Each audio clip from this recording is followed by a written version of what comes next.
$35,000 drone has changed the course of modern warfare in ways few anticipated. Iran spent years developing a weapon that struck fear across the Middle East. Affordable, relentless, and deployed in overwhelming numbers. Then the United States executed an unprecedented strategy. It captured the very same drone, rebuilt it, stamped it, made in America, and turned it against its creators. How can a nation's own weapon be used against it? And what does this mean for the future of war? Join us as we reveal how the United States just cloned Iran's most feared drone and how it changes everything. For years, the United States military operated with one unspoken assumption, that raw technological superiority would always be enough. The idea that a drone costing roughly the same as a used car could challenge that dominance seemed almost laughable.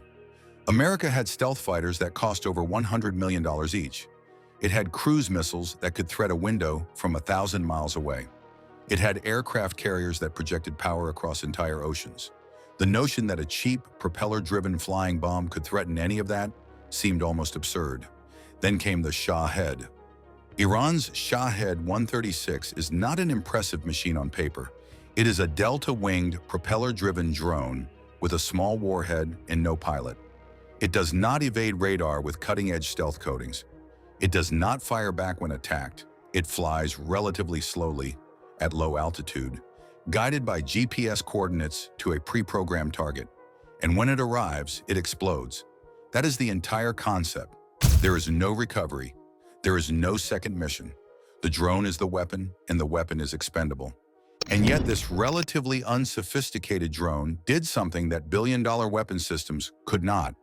It broke the economics of modern air defense. And once it broke them, nothing in the calculus of modern warfare was ever quite the same again. To understand why the Shahed was so strategically disruptive, you have to understand how air defense economics work. Every air defense system operates on a basic principle. The cost of intercepting an incoming threat must be justified by the value of what you are protecting. For most of military history, that equation made sense. Incoming missiles and aircraft were expensive to build and operate, so spending $1 million to shoot one down was rational. The attacker was losing something valuable every time they fired. The defender was spending money, but so was the attacker. The Shahed shattered that logic completely. When Russia began deploying Iranian-supplied Shahed drones against Ukraine in massive numbers, Western defense analysts watched in quiet horror. Not because the drones were destroying targets with pinpoint precision, but because of what it was costing to stop them. Ukraine and its allies were firing Patriot interceptors worth over $1 million each to destroy drones that cost somewhere between $20,000 and $50,000 to build. The attacker was spending a fraction of what the defender was spending. Every single engagement was a financial victory for Iran and Russia, regardless of whether the drone hit its target or not. The Shahed did not need to be accurate. It needed to be plentiful. And it was.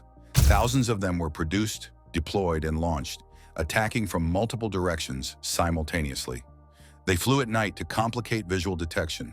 They flew low to complicate radar detection. They forced defenders to make impossible choices at every engagement. Exhaust your interceptor stockpile or let them through and accept the damage. Either way, the attacker benefits. This was the strategic lesson that shook every major military on Earth. The United States military studied this lesson very carefully. Defense analysts wrote about it. Think tanks published reports on it. The War Zone, one of the most respected military publications in the country, had been arguing for years that America needed to be building tens of thousands of Shahed clones immediately. The logic was simple and uncomfortable. If this strategy works against us and our allies, we need to be able to use it too. And we need to be able to use it at scale. And then America did exactly that. The low-cost, uncrewed combat attack system, known as Lucas, is the American answer to the Shahed 136. And the connection between the two is not subtle or theoretical. It is direct, deliberate, and openly acknowledged. American officials have described the process without apology.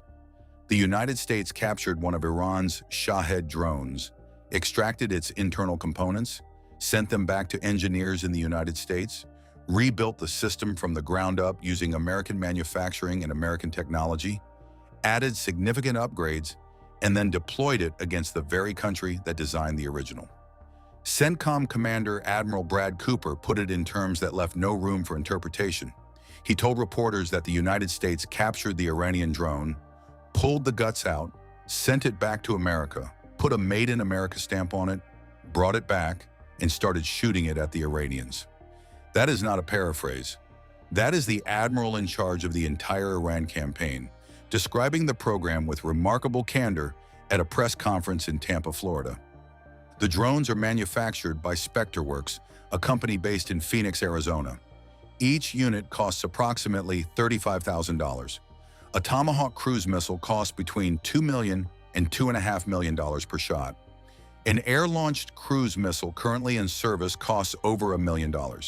For the price of a single Tomahawk, the United States can now field over 50 Lucas drones. But Lucas is not simply a cheaper version of America's existing weapons. It represents a fundamentally different philosophy about what a weapon is supposed to be and how it is supposed to be used. Traditional American military doctrine has always been built around the principle of preservation. The entire procurement culture of the American military is built around the idea that each platform is a precious, irreplaceable asset. Lucas, however, inverts that logic entirely. These drones are designed from the start to be expended. They are not supposed to come back. The goal is to produce them so quickly and so cheaply that losing one in combat is strategically irrelevant. Defense planners call this concept attritable systems, platforms that are deliberately designed and accepted to be used up in combat. It is a radical departure from how the United States has approached weapons procurement for generations, and it reflects a hard-won recognition that in a conflict against an adversary willing to absorb enormous losses, the ability to match volume matters as much as the ability to field superior technology. The upgrades that America added on top of the Iranian original make Lucas significantly more capable than the weapon it was modeled after. The differences are not cosmetic, they are operationally transformative. Where the Shahed 136 flies a fixed GPS route to a pre-programmed coordinate and strikes whatever happens to be there when it arrives, Lucas operates in an entirely different tactical dimension. Multiple Lucas drones can communicate with each other while airborne. They can share sensor data, coordinate their approach vectors, and adjust their targeting based on what other units in the swarm are detecting in real time. This is autonomous cooperative behavior among multiple drones executing a shared mission. Some units in the fleet are equipped with Starlink satellite terminals, giving them beyond line-of-sight connectivity that allows targeting information to be updated while the drone is already in flight toward its objective.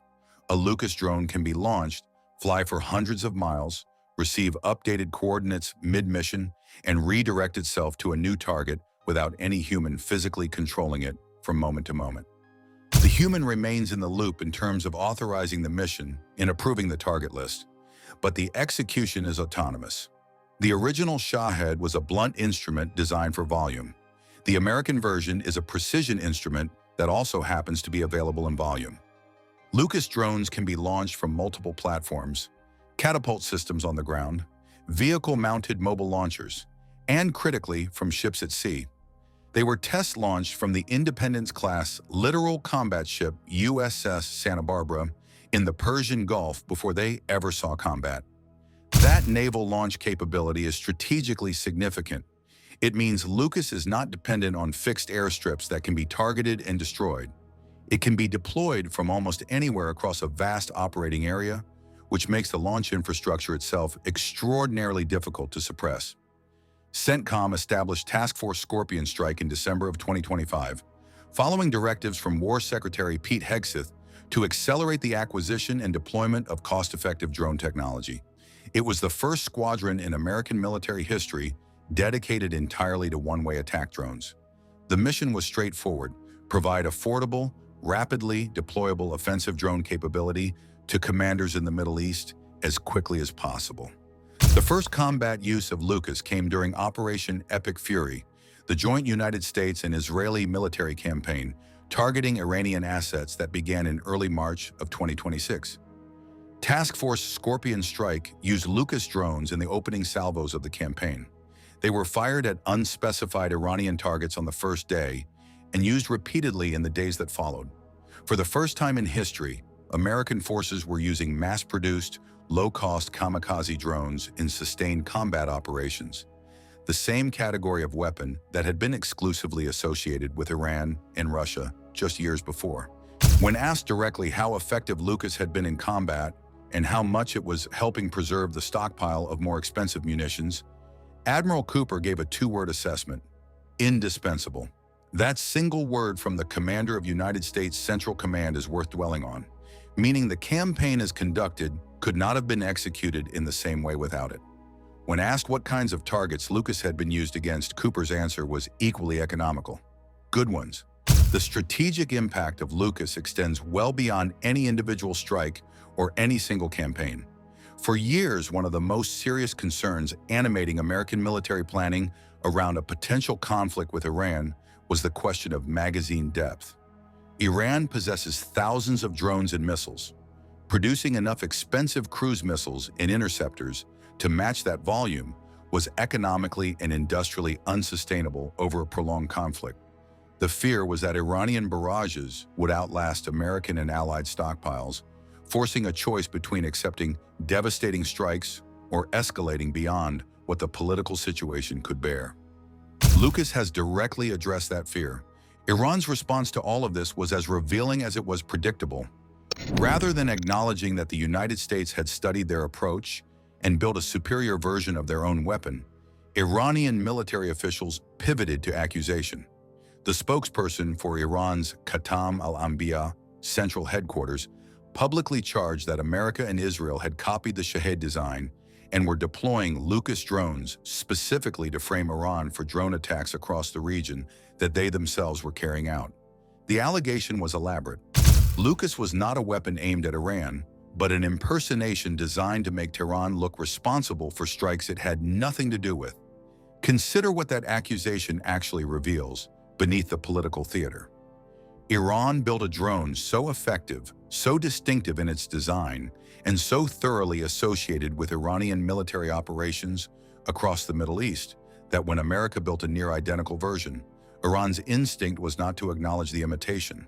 Their instinct was to claim that America was using the similarity to commit fraud. That response tells you everything about how central the Shahed had become to Iran's sense of its own military identity.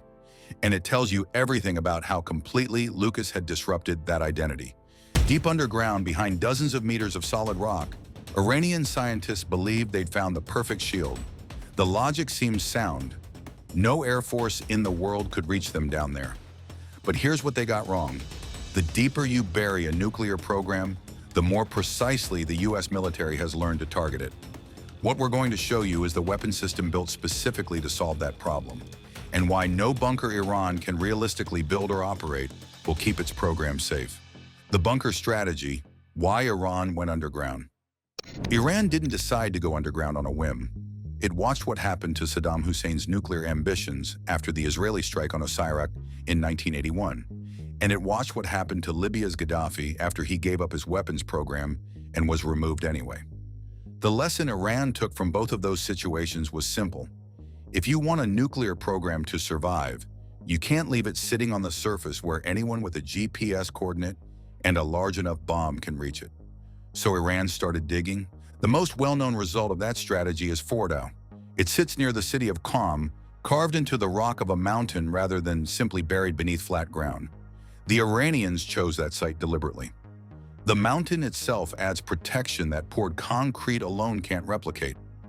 At reported depths of around 80 to 90 meters below the surface, the facility was designed from the start with one specific threat in mind: American and Israeli air power. The thinking behind it is straightforward physics. The deeper a structure sits, the more material a warhead has to pass through before it reaches anything worth destroying. At 80 meters of rock and reinforced concrete, you're outside the reach of almost every conventional airdrop weapon ever built. Iran's engineers knew the specifications of the munitions that existed when Fordow was being constructed, and they built accordingly. But depth wasn't the only layer of the strategy. Iran deliberately spread its nuclear work across multiple sites: Natanz for centrifuge operations, Arak for a heavy water reactor, Isfahan for uranium conversion, and Fordow for the enrichment work considered most sensitive. The logic of dispersal is that any adversary planning a strike has to hit all of them simultaneously or accept that whatever they don't hit will survive and continue operating. Miss one, and the program lives. There's also the political dimension to dispersal. Striking a single facility can be framed as a limited, targeted operation. Striking 6 or 8 sites scattered across a country the size of Iran starts to look like a war, and that calculus has historically made Western governments hesitant to act. For years, that combination, depth plus dispersal plus political complexity, gave Iran genuine protection. Defense analysts in Washington and Tel Aviv debated openly whether Fordow was simply out of reach. Some concluded it was. The Iranians were following that debate closely, and what they heard gave them confidence the strategy was working. What they didn't fully account for was that the U.S. military was following the same debate, drawing the opposite conclusion and quietly funding the answer. That answer didn't come from diplomacy. It came from a weapons program that had been running in the background for years, built around a single question. What does it take to reach a target that conventional munitions simply cannot touch? The weapons built to answer the bunker, the GBU-57 Massive Ordnance Penetrator, doesn't have a subtle name, and it wasn't designed for subtle work. It weighs 30,000 pounds. To put that in context, that's roughly the weight of 2 full-grown African elephants, packed into a single weapon and dropped from altitude at high speed. The U.S. Air Force developed it for one purpose: reaching targets that nothing else in the arsenal could touch. The way it does it comes down to engineering that looks almost crude until you understand the physics.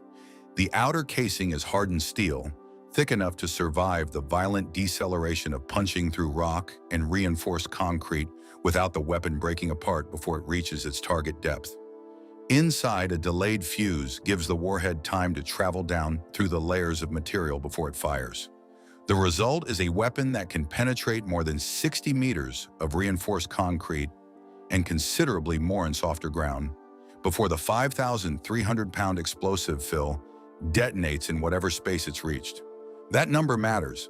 60 meters of reinforced concrete is a different problem than 60 meters of mountain rock, and the distinction is worth holding on to because it becomes important when we get to Fordow specifically. The only aircraft in the U.S. inventory capable of carrying the MOP is the B-2 Spirit, and it carries 2 of them. That's not a limitation of the aircraft so much as a reflection of how big the weapon actually is.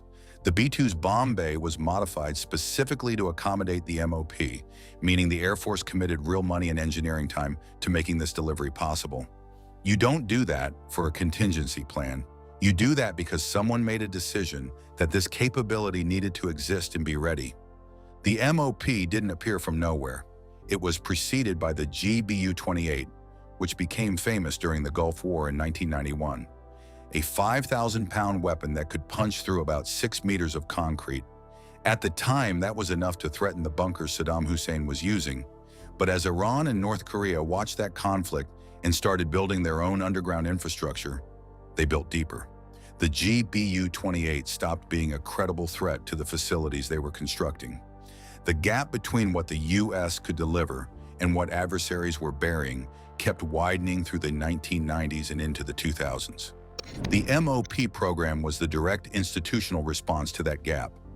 Congressional documents from the mid-2000s name Iran and North Korea explicitly as the threat scenarios driving the weapons development. The U.S. government wasn't being subtle about what this was for. The MOP reached operational status around 2011, and the Air Force has continued refining it since.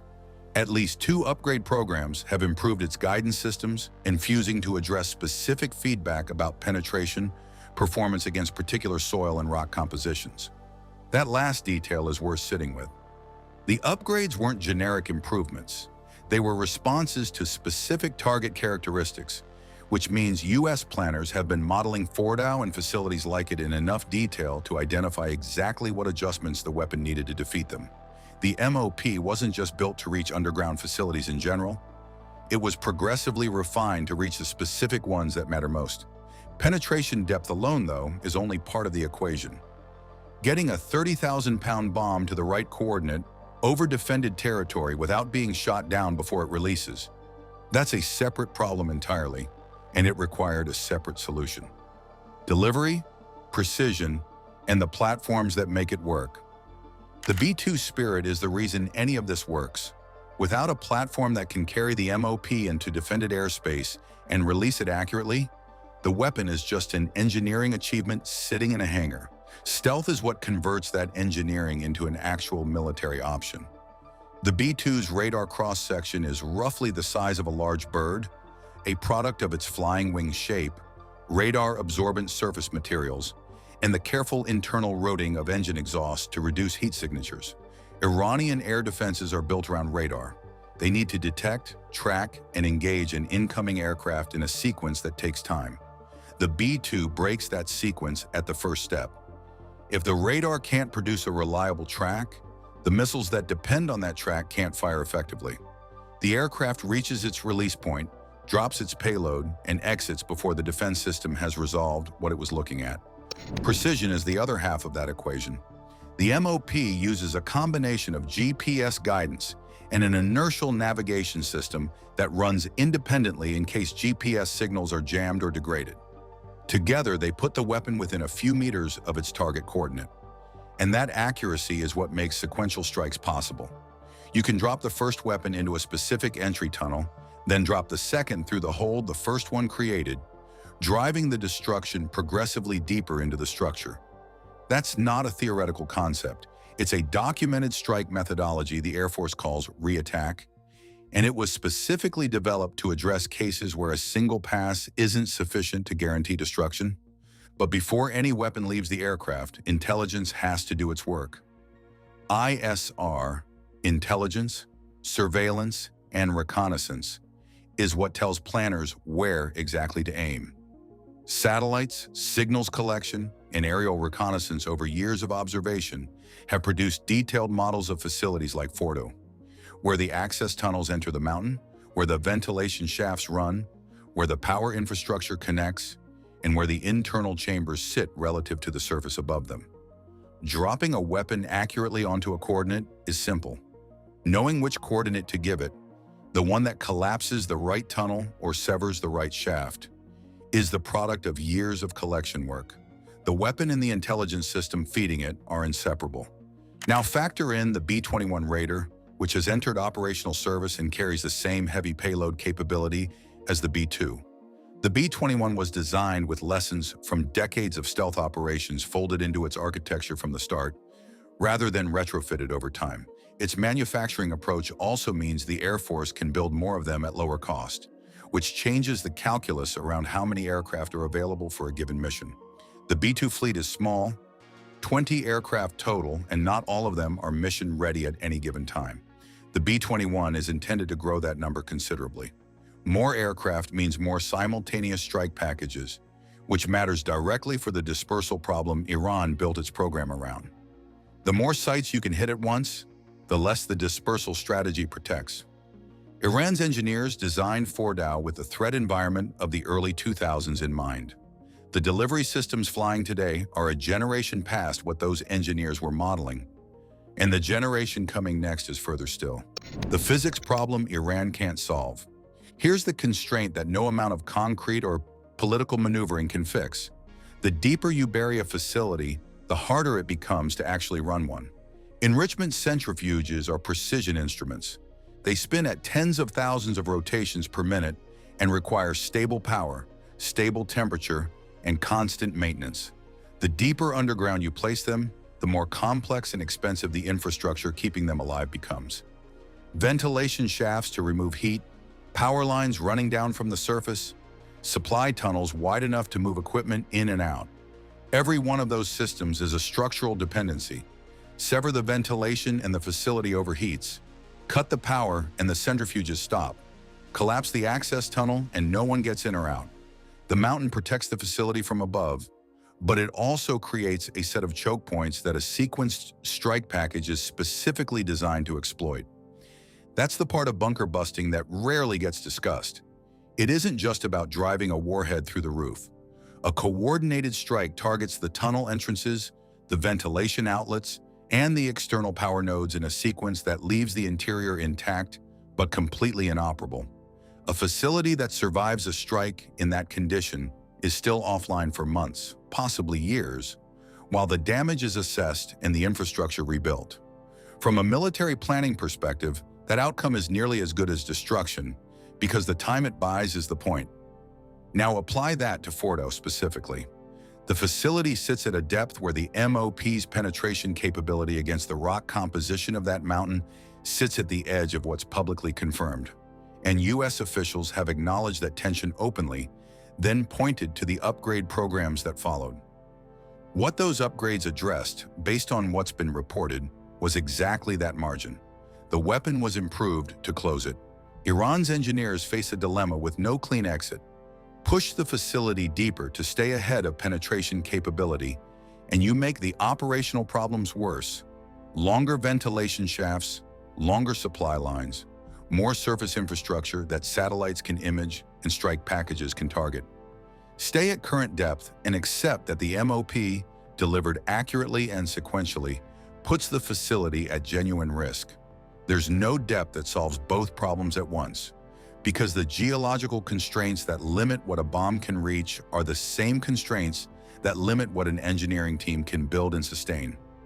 The bunker was always a bet that the weapons pointed at it would never quite catch up. That bet is no longer paying out. Where this leaves Iran, no underground facility survives indefinitely against an adversary with the will to use what it has built. That's not a political statement. It's the operational conclusion that falls out of the physics and the engineering on both sides. Iran's nuclear timeline has always been shaped by diplomacy, sanctions, and internal politics. What's changed is that the military dimension now adds a hard constraint that those other factors can't negotiate around. The U.S. has the weapon, the platform, the intelligence picture, and a demonstrated willingness to act when it judges the moment right. Israel has struck Iranian assets before and has been explicit about what it will not accept. Both of those realities exist independent of whatever is happening at the negotiating table. The bunker gave Iran's program survivability it didn't have before. What it didn't give Iran was a permanent solution. It gave the program more time. And time, in this context, is running out faster than the mountain overhead would suggest. The bunker was Iran's answer to air power, and the MOP was America's answer to the bunker. That exchange is effectively over, and only one side came out ahead. The U.S. Air Force has tried to retire the Warthog for years, but it is still flying combat missions today. Built in the 1970s, the Fairchild Republic A-10 Thunderbolt II is still flying combat missions in one of the most dangerous regions in the world, tracking fast-moving threats in the Strait of Hormuz.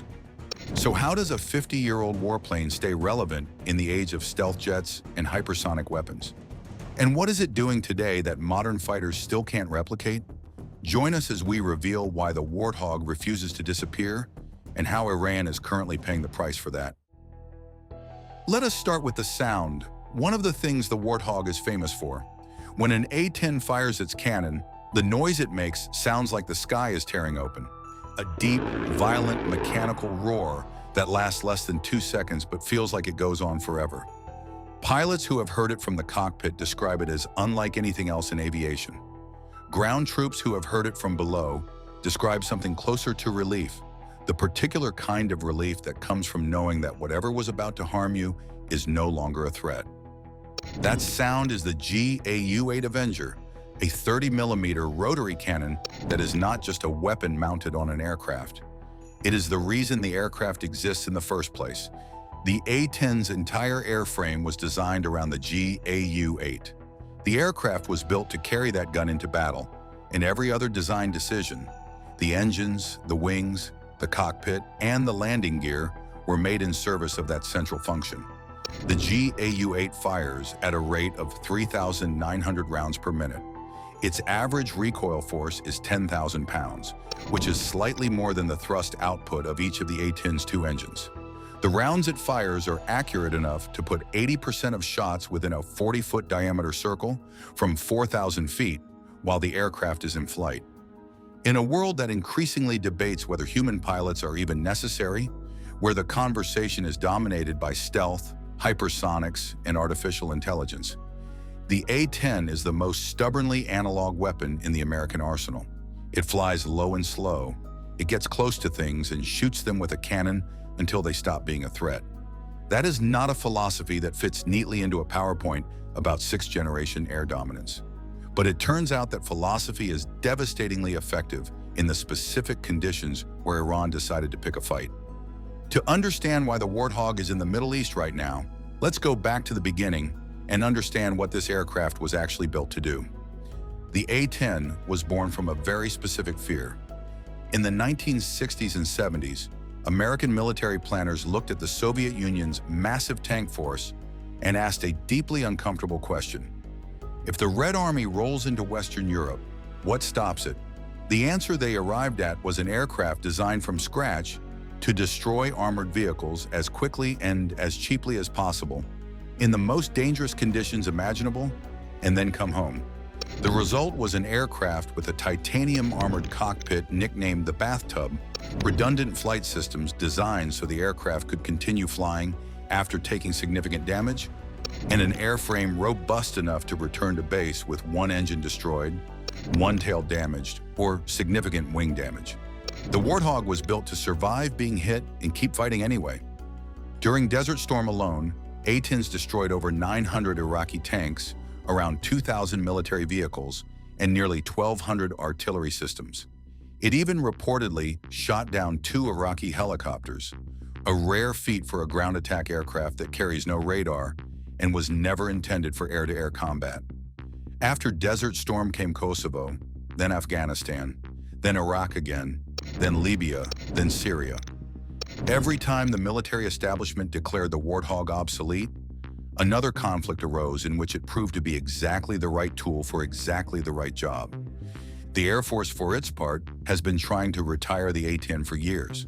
The argument is straightforward and not without merit. The aircraft is slow and non-stealthy, built for low-altitude attacks that become genuinely dangerous against modern air defenses, equipped with man-portable missiles and radar-guided guns. Advanced air defense systems from Russia and China can engage it long before it reaches its target. The Air Force argues that modern multi-role fighters equipped with precision-guided munitions can perform close air support from safer altitudes, and that the money spent maintaining an aging fleet of specialized aircraft would be better directed toward next-generation capabilities. The Air Force's fiscal year 2026 budget included a request for $57 million to retire all 162 remaining A-10s, 2 years ahead of schedule. The plan was clear. The Warthog was done. However, the Congress disagreed again. The fiscal year 2026 National Defense Authorization Act prohibited the Air Force from reducing the A-10 inventory below 103 aircraft and required at least 93 primary mission aircraft through September 30th, 2026. Any further reduction required a unit-by-unit waiver process, a 30-day notification period, and a multi-year transition plan covering 2027 through 2029, mandated by March 31st, 2026. Congress essentially looked at the Air Force's retirement plan and said no. Keep the Warthog flying. And then, less than 3 months later, Operation Epic Fury began, and the aircraft that was supposed to be in the process of being retired found itself in the opening wave of the largest American military campaign in the Middle East in over 2 decades. U.S. Central Command confirmed that 10 Thunderbolt II aircraft were employed during the first 48 hours of Operation Epic Fury against Iranian targets, integrated into the initial strike wave from the very beginning of the campaign, not called in as backup, not deployed as an afterthought, in the opening salvos. The first official images CENTCOM released of the A-10 in action during Epic Fury told a story about the variety of threats it was being sent to handle. The aircraft were carrying a mixed loadout: AGM-65 Maverick air-to-surface guided missiles, LAU-131 rocket pods loaded with laser-guided rockets, AIM-9 Sidewinder air-to-air missiles for self-defense, a Lightning targeting pod for precision identification of targets, and a 600-gallon external fuel tank for extended loiter time. That loadout tells you something important about the threat environment in Epic Fury. The Maverick missiles are for armored targets and hardened positions. The laser-guided rockets are versatile precision weapons that can engage small, fast-moving threats at relatively low cost. The Sidewinders suggest the possibility of engaging Iranian drones in the air, which have become a significant threat across the region. And the 600-gallon fuel tank says that whoever loaded this aircraft expected it to stay airborne over the target area for a long time, ready to respond to whatever emerged. CENTCOM emphasized precisely this capability in the statement accompanying the A-10 imagery. The aircraft can remain on station for hours, standing ready to execute a mission whenever needed. That word, loiter, is the one that appears again and again in every discussion of why the A-10 remains relevant. Multi-role fighters can deliver more sophisticated weapons from greater distances, but they cannot circle over a target area for hours at a time, watching for threats to emerge, waiting for a boat to appear around a headland or a missile launch team to move positions. The A-10 can, and in the geography of the Strait of Hormuz, that capability proved decisive. Chairman of the Joint Chiefs of Staff General Dan Kane confirmed at a Pentagon press conference that the A-10 Warthog is now engaged across the southern flank of Operation Epic Fury, hunting and killing fast-attack watercraft in the Strait of Hormuz. The Strait of Hormuz is one of the most strategically important bodies of water on Earth. Roughly 20% of the world's daily oil supply transits the strait.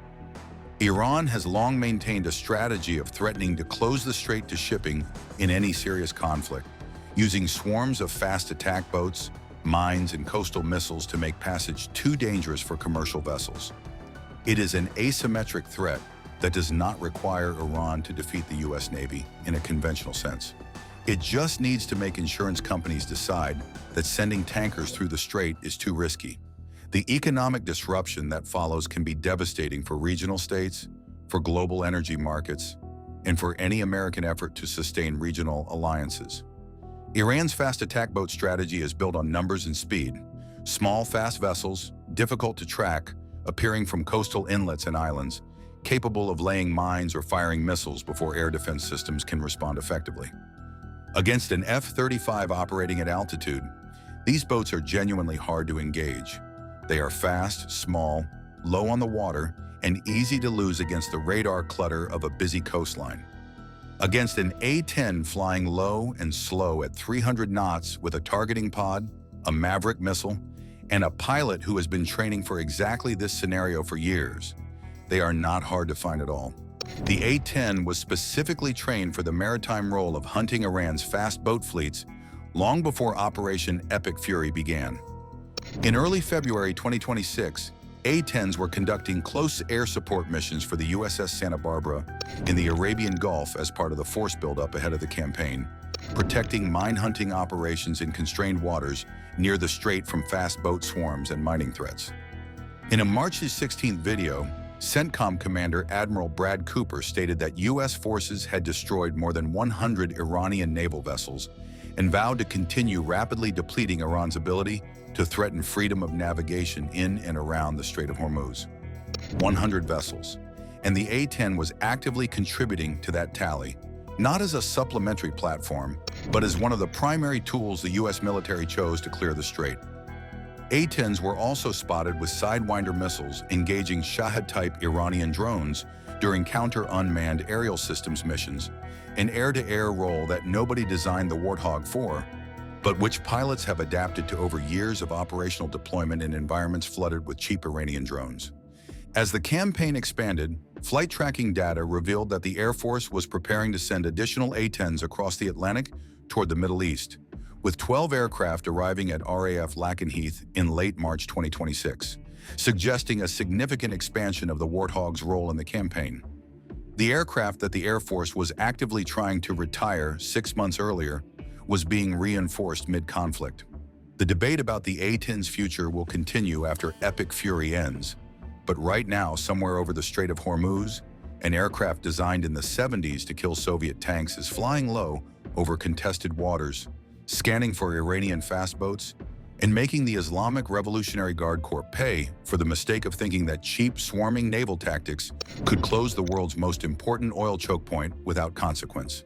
The upgraded F-22 Raptor is challenging global defense norms. With enhanced stealth, improved engines, and advanced sensor fusion, its air superiority is redefined. Critics warn these changes could trigger an arms race, while others argue it secures U.S. dominance.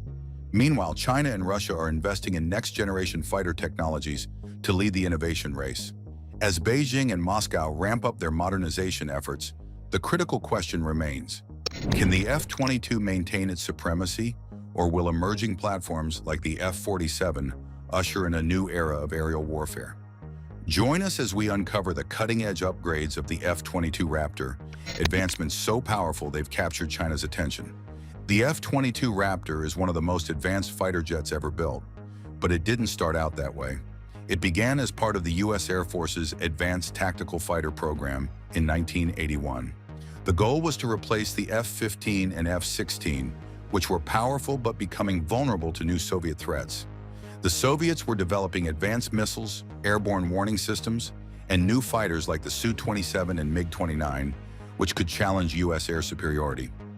To stay ahead, the U.S. needed a fighter that was faster, stealthier, and more advanced.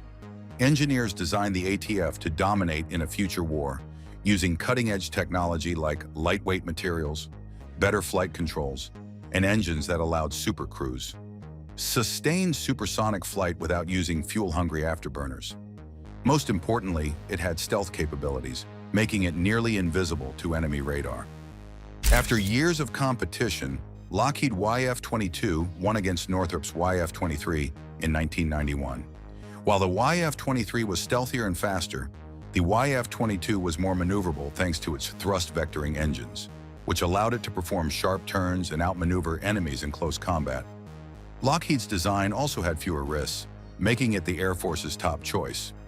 Over the years, the F-22 has received multiple upgrades to keep it at the top of the game. Originally built for air-to-air combat, it has been enhanced to handle air-to-ground missions with precision bombs, making it more versatile. Its avionics have been upgraded, including better radar and sensor fusion, allowing pilots to detect and track threats even more effectively. One of the biggest improvements is its stealth maintenance. When the F-22 first entered service, its stealth coatings required a lot of upkeep, but new materials have made it more durable and easier to maintain. This means less downtime and more time in the air, ready for action. The F-22's weapon systems have also been enhanced. It now uses improved AIM-9X Sidewinder missiles for short-range dogfights and AIM-120D AMRAAM missiles for long-range engagements. Additionally, new software upgrades have given it the ability to communicate better with other aircraft, improving its role in networked warfare. While the Air Force stopped producing the F-22 after building 186 jets, it has continued to receive technological upgrades. Some of these improvements come from lessons learned during the development of the upcoming next-generation air dominance fighter, and they have enhanced the fighter jet's ability to detect, track, and eliminate threats before they even know it's there. These technological upgrades have significantly strengthened one of the F-22's most critical advantages: its radar and sensor systems. The jet's AN/APG-77 radar allows pilots to spot enemy aircraft from extreme distances while staying undetected. This radar uses active electronically scanned array technology, which improves tracking and targeting while reducing the chance of being detected by enemy systems. Combined with powerful jamming capabilities, the F-22 can disrupt enemy communications and radar, making it even harder to counter. The F-22 doesn't just rely on stealth, it's also armed with some of the deadliest air-to-air weapons in the world. The AIM-120 AMRAAM missile is its primary long-range weapon, designed to engage enemy aircraft before they get close. For close-range combat, the AIM-9X Sidewinder offers unmatched agility, allowing the Raptor to take down threats even during high-speed dogfights. Additionally, the F-22 carries an M61 Vulcan 20mm cannon, a 6-barrel rotary gun capable of firing 6,000 rounds per minute. This provides a powerful backup for situations where missiles aren't an option. Speed and agility are key to the F-22's dominance. Its thrust vectoring nozzles give it unmatched control in the air, allowing it to perform maneuvers no other fighter can match. Whether it's executing high G turns, rapid climbs, or sudden dives, the Raptor can outmaneuver opponents with ease. This ability is critical in dogfights, where the slightest advantage can mean the difference between victory and defeat. Former pilots often describe flying the F-22 as effortless with its advanced flight controls making complex maneuvers feel smooth and precise. This agility ensures the Raptor can engage and disengage at will, giving its pilots complete control over the battlefield.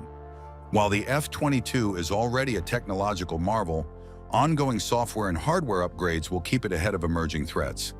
The F-3R, that is, Form, Fit, Function Refresh program, is enhancing the aircraft's avionics, increasing its processing power and sensor capabilities. These improvements will make the Raptor even deadlier, allowing it to integrate with next-generation systems and unmanned drones in future combat scenarios. The Air Force is also working on engine enhancements to boost efficiency and power, ensuring the Raptor remains capable of supersonic speeds without afterburners. These updates will extend the F-22's operational life, keeping it in service for years to come. Last year, Lockheed Martin successfully ran 6 flight tests to add new high-tech features to the stealth fighter. The U.S. Air Force relies heavily on its fleet of F-22s, and these upgrades will help keep the jet at the top of its game, possibly all the way into the 2040s. Some of the biggest improvements include a new infrared defensive system, advanced sensors, and special stealthy drop tanks that extend its range. At the 2025 Air and Space Forces Warfare Symposium, Lockheed Martin shared updates about these developments. Right now, the Air Force has about 180 F-22s, though 32 of them are older models used only for training and testing. Mike Shoemaker, a top executive at Lockheed Martin, emphasized the significance of the upgrades, stating that modern fighter jets must have enhanced vision, quicker threat detection, and extended strike capabilities. He mentioned that recent flight tests had concentrated on integrating advanced sensors to improve the F-22 Raptor's ability to track and engage targets from much greater distances, significantly boosting its combat advantage. While Lockheed Martin didn't share specific details about these sensors, the Air Force has been testing stealthy underwing pods on the F-22 for years. Many experts believe these pods house an advanced infrared search and track system, which would allow the Raptor to detect enemy aircraft without using radar, perfect for staying hidden while hunting down threats. Another major improvement coming to the F-22 is its next-generation infrared defensive system. Mike confirmed that Lockheed Martin is already under contract to integrate this technology, which will give the Raptor better missile warning capabilities and long-range detection. In simple terms, this means the jet will not only be better at spotting enemies, but also at avoiding surprise attacks. Lockheed Martin previously revealed that IRDS will use a distributed sensor system based on Hyperspeed technology, first introduced in 2022. Hyperspeed sensors provide a constant infrared view of the battlefield, helping pilots detect and track threats, even in complete darkness. So far, these sensors have only been fully integrated into F-5 advanced Tiger jets used by private military contractors. Now they're making their way to the world's most advanced stealth fighter. Mike's comments confirm that the F-22's new advanced sensor upgrade is different from the infrared search and track distributed system. This suggests that the Raptor may get even more advanced infrared tracking capabilities. Adding an extra infrared sensor pod alongside IRDS makes sense. Traditional IRST systems, whether built into jets or carried as external pods, typically use large, swiveling sensors to track targets from different angles. TAC IRST, the system being developed for the F-22, works differently. In 2017, Ken Merchant, a Lockheed Martin executive for the F-22 program, explained that there wasn't enough space inside the jet to install a full IRST system like the F-35's Electro-Optical Targeting System, or EOTS.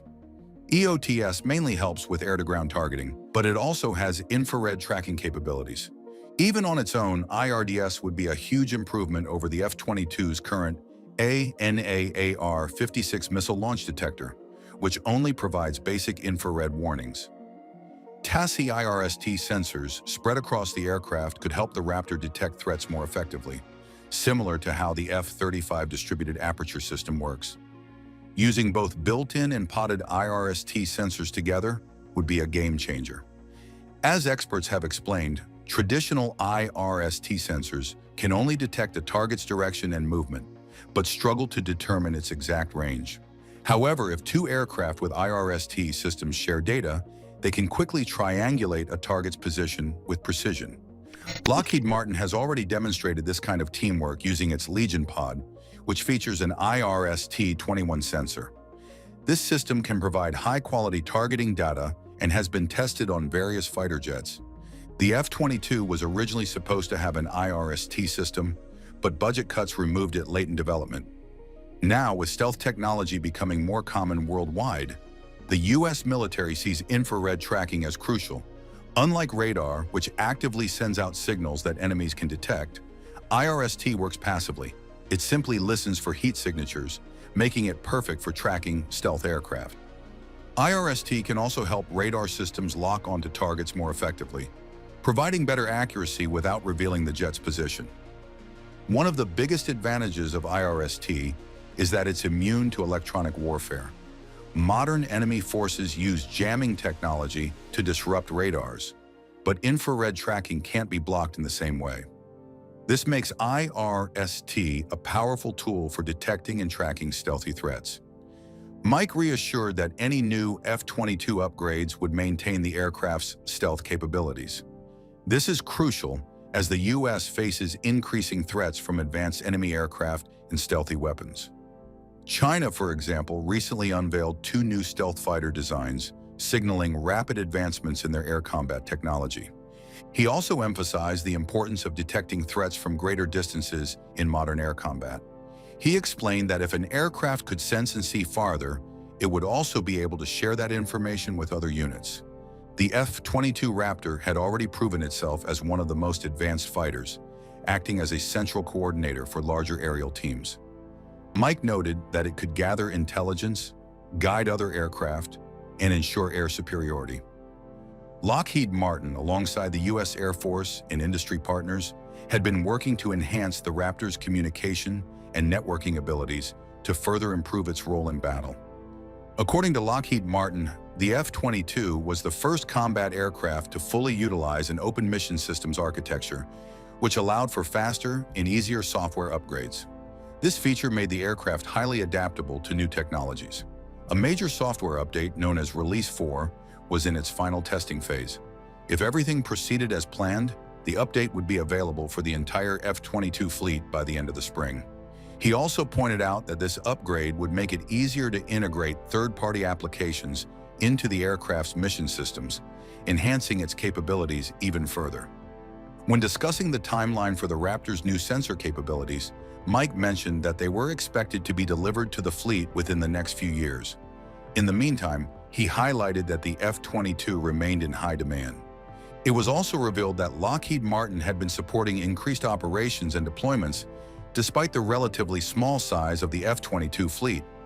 He acknowledged the challenges of maintaining a fleet that had accumulated over 500,000 flying hours, but reassured that the aircraft would not require major structural upgrades to continue serving well into the 2040s. The long-term future of the F-22, however, remained tied to the Air Force's next-generation air dominance program. Originally designed to replace the Raptor, NGAD had undergone a detailed review the previous year. It was suggested that the analysis appeared to favor continuing the program as planned, although concerns about affordability persisted.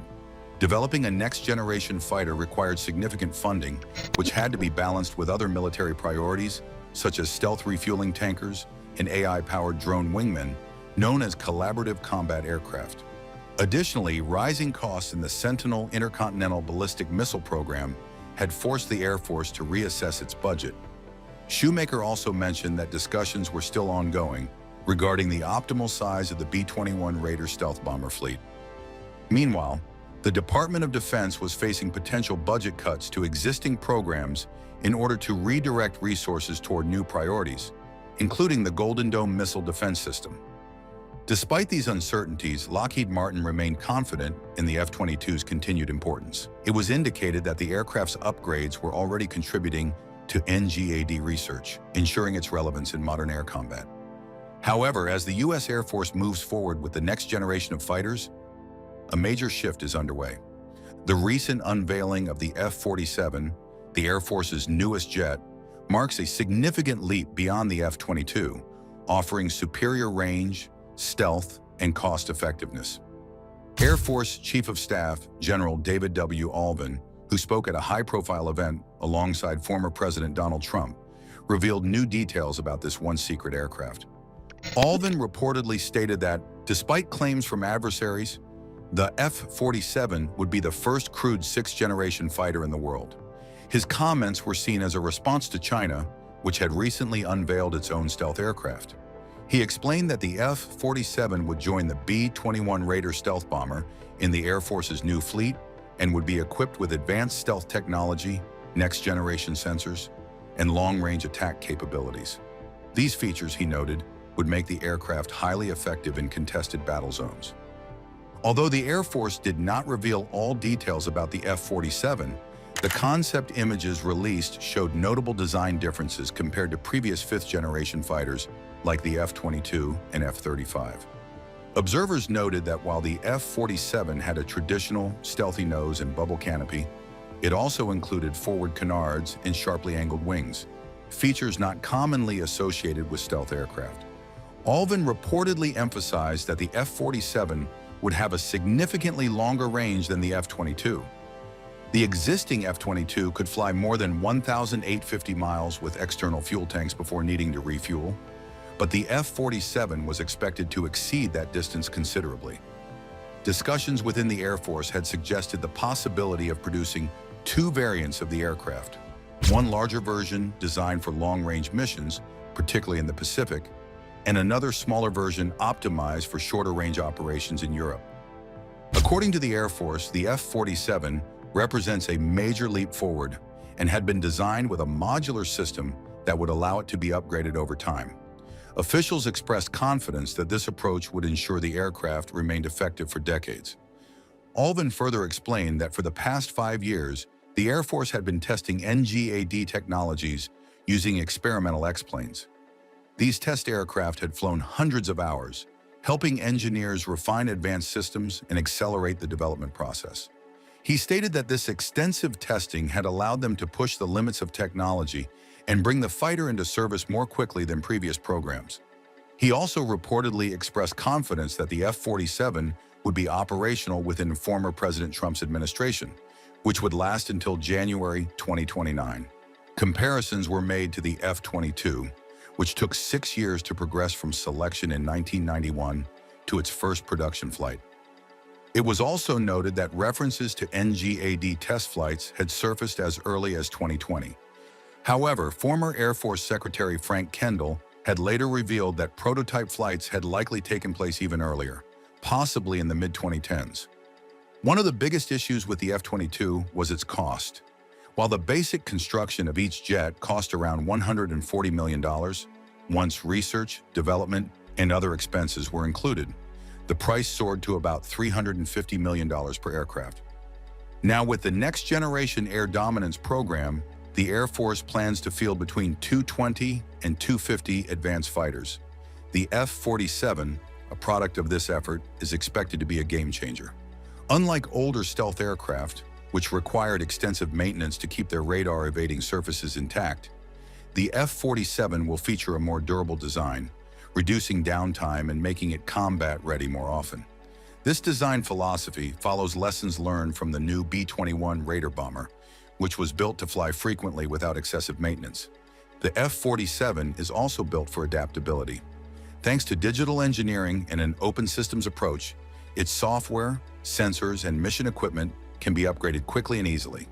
It will also need fewer crew members and ground support to operate, making it more flexible in real-world missions.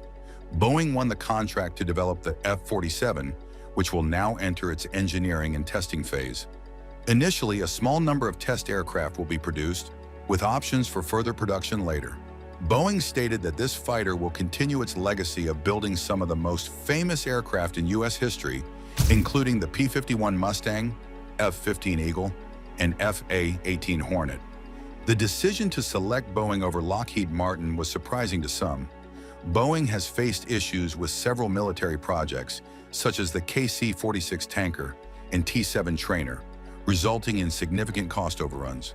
Meanwhile, Lockheed, the maker of the F-22 and F-35, has struggled with delays in upgrading the F-35's technology and managing its high maintenance costs. However, the Air Force has not publicly shared the reasons behind its choice. Despite the debates surrounding the selection process, the Air Force remains focused on ensuring air superiority. The next-generation fighter is expected to dominate the skies, keeping the U.S. ahead of threats for decades. Meanwhile, the F-22 will remain a key part of the USF's fleet, benefiting from upgrades until its eventual replacement by the Boeing F-47, ensuring continued air superiority well into the future. Dozens of contacts, all moving fast, all closing on the same point. That's what the radar picture looks like when an Iranian drone swarm is inbound. Not one threat, not two, but a wall of cheap flying machines coming from multiple directions at once, each one designed to make sure the ship in front of them runs out of ways to fight back. 5 years ago, that was a real problem with no clean answer. Today it isn't, because somewhere in that engagement, a beam of focused light starts working through the swarm one drone at a time, and the drones just stop flying. No warning, no explosion at range. They just fall. Iran built its entire naval harassment strategy around a vulnerability that no longer exists. And that's the story we're getting into right now. Why Iran built a drone swarm strategy in the first place. To understand why this matters, you have to start with Iran's actual military situation, because Iran didn't build a drone swarm strategy because it wanted to. It built one because it had no other choice. Iran can't fight the U.S. Navy head-to-head. That's not an opinion, it's just arithmetic. A U.S. carrier strike group carries more air power than most countries' entire air forces. Iran's surface fleet is aging, its air force runs on decades-old American hardware, it can no longer get parts for, and its Navy doesn't have the blue water capability to project force beyond the Gulf. Conventional confrontation with the U.S. would end badly and quickly, so Iran went a different direction. Instead of trying to match American capability dollar for dollar, they built a strategy around volume and cost. Send enough cheap things at a problem, and eventually the problem runs out of expensive solutions. The Shahed series drones are the heart of that approach. They're not sophisticated. They fly slow, they're relatively easy to detect on radar, and they don't have the kind of electronics you'd find on a military aircraft. What they have is price. A Shahed 136 costs somewhere in the range of $20,000 to $50,000 to produce. A standard missile intercept costs over $2 million. Send 20 drones at a ship and force it to fire 20 missiles, and you've just burned through $40 million worth of the enemy's inventory for under $1 million of your own. That's a trade Iran wins every time. And the strategy had real teeth. In 2019, drone and cruise missile strikes hit the Saudi Aramco processing facilities at Abqaiq and Khurais, knocking out roughly 5% of global oil supply overnight. The attack, in which U.S. officials linked to Iranian hardware, showed the world that this wasn't theory. Cheap aerial munitions could reach high-value targets and cause serious damage before anyone could stop them. In the Red Sea, Houthi forces backed by Iranian weapons and training ran the same playbook against commercial shipping and U.S. Navy warships for months. The USS Carney alone fired over 100 interceptor missiles in a single deployment period, defending against drone and missile attacks. 100 missiles. Gone. At sea, you can't just reload. A ship carries what it carries, and once the magazine runs low, the options get thin fast. That's the vulnerability Iran was targeting. Not the armor, not the sensors, not the crew, the inventory. Western navies are built around expensive precision weapons that you can only carry so many of, and Iran was betting it could keep sending cheap drones until those weapons ran out. For a while, the bet looked reasonable. Then the U.S. Navy started putting a very different kind of weapon on its ships. What the U.S. Navy's laser weapons actually are. The system the U.S. Navy has been quietly putting on its surface ships is called Helios. High-energy laser with integrated optical dazzler and surveillance. USS Preble was the first destroyer to receive it, making her the first operational U.S. surface combatant to carry a solid-state laser weapon. Not a prototype sitting in a lab, not a test rig on a barge, a combat-ready system mounted on a warship operating in real threat environments. The physics behind it are simpler than you might expect.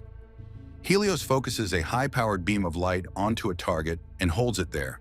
The energy transfers into the surface material as heat, and it keeps building until something fails. The airframe warps, the engine seizes, the fuel ignites, or the electronics fry. There's no warhead, no shrapnel, no projectile traveling downrange. Just a sustained column of thermal energy moving at the speed of light, delivered precisely where the fire control system points it.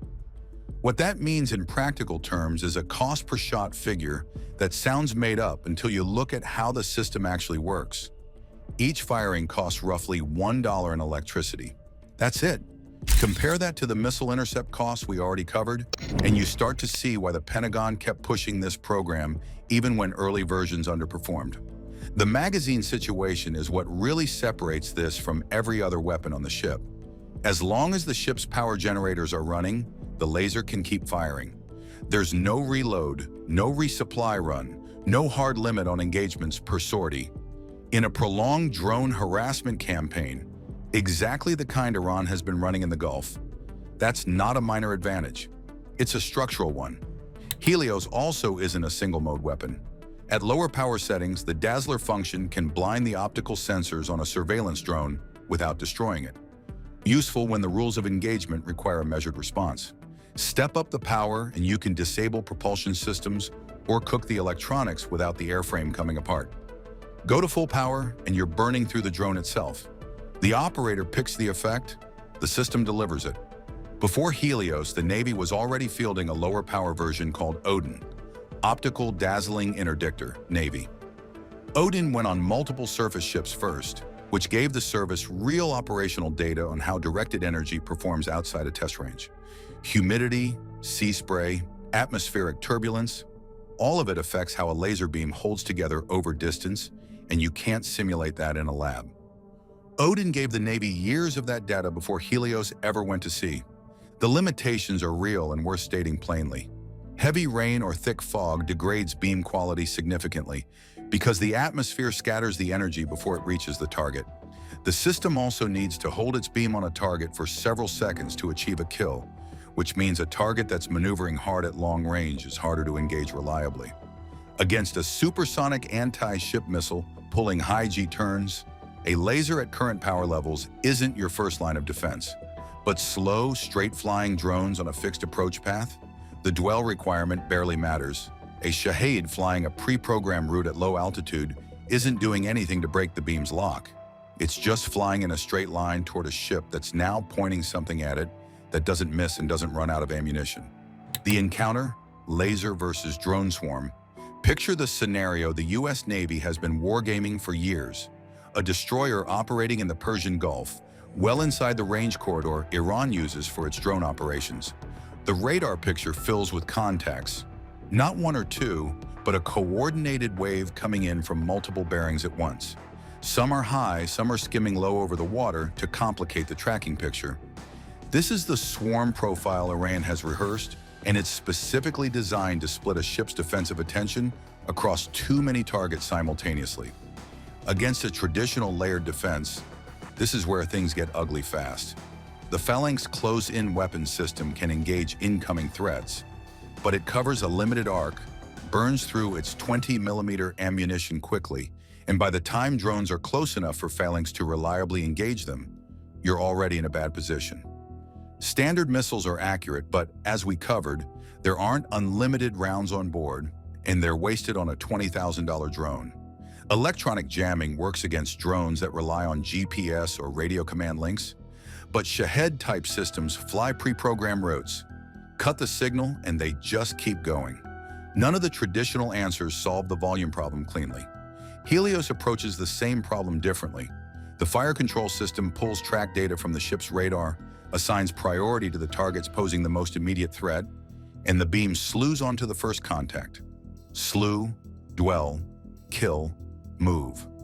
The mechanical turret repositions fast enough that the transition between targets takes a fraction of a second. There's no reload cycle between engagements, no cooldown that a swarm operator could try to exploit. The system works through the contacts sequentially, and the engagement rate is measured in seconds per drone, not minutes. The actual kill mechanism depends on where the beam holds. On a drone with a combustion engine, sustained heat on the fuel system or exhaust components can trigger ignition. On an electric UAV, The beam cooking through the fuselage reaches the battery pack or motor controller, and that's the end of the flight. Either way, the drone doesn't explode dramatically at distance. It just stops flying and drops. Sometimes there's a small fire on the way down. Mostly it just falls. That last detail is something Iran's planners didn't fully account for, and it matters operationally. When a missile intercept happens, both sides know. There's a detonation, a debris field, a visible event that tells the attacking force its drone was stopped. The swarm operators can count intercepts, adjust, and keep pushing. With a laser kill, the feedback loop breaks down. A drone goes offline and the operators have no immediate way to know why. Signal failure, mechanical fault, or something they can't see burning through the airframe from 12 kilometers away. The swarm starts thinning, and the people who launched it don't have a clear picture of what's stopping it. U.S. Navy testing has demonstrated exactly this capability against drone targets under operational conditions, and the service has publicly confirmed Helios is deployed and functional. The Red Sea operations didn't just validate the threat picture, they put directed energy systems into a genuine combat environment for the first time, generating data on real-world performance that no test range can replicate. What Iran's operators would actually experience on the receiving end of a Helios engagement is a swarm that starts losing units with no obvious cause. No contrails, no explosion at range, no radio intercept of a missile launch command. Just drones going silent, one after another, while the ship they were sent to overwhelm keeps sailing. The swarm thins, the attack fails. And somewhere in an Iranian operations room, someone's trying to figure out what just happened to their strategy. What this means for Iran's strategy going forward. The math Iran built its doctrine on has flipped completely. A dollar defeating a $20,000 drone isn't a minor economic inconvenience. It's the entire logic of the swarm strategy running in reverse. Iran needed the cost exchange to work in its favor, and now it doesn't. So what does Iran do next? There are a few options on paper, and none of them are good. The first is speed. If a laser needs several seconds of dwell time to achieve a kill, then a faster drone reduces the window the beam has to work with. In theory, you could build drones that cross the engagement zone quickly enough to limit damage. In practice, faster drones cost more to produce, require better propulsion systems, and burn more fuel, which cuts range. The whole point of the Shahid approach was disposable cheapness. The moment you start engineering for laser resistance, you're spending more per unit, which means you need fewer of them, which means the swarm gets smaller, which means the saturation strategy stops working. Reflective coatings are the other idea that gets floated. Certain materials can deflect or disperse laser energy rather than absorbing it. So coat the drone's surface, and maybe you reduce the beam's effectiveness. The problem is that materials capable of reflecting the specific wavelengths, military lasers operate at add weight, add cost, and require manufacturing precision that a mass production drone facility isn't set up for. You've turned a cheap, expendable weapon into an expensive, specialized one. And you've still only bought a few extra seconds of dwell time, not immunity. The saturation angle is the only one with any real logic to it. If you can't make each drone harder to kill, send enough of them that the laser can't work through the whole swarm before some get through. To do that, you need to know the system's maximum engagement rate, how many drones per minute it can cycle through, and then exceed it by a wide enough margin that some survive. The engagement rate for Helios is not public information. Iran would be building toward a number it can't verify, spending money on drone production at a scale that starts to undermine the cost advantage that made the strategy viable in the first place. Every Iranian naval commander and IRGC planner operating in the Gulf now has to factor in that any U.S. Navy destroyer they're looking at might be carrying a weapon with an effectively unlimited magazine.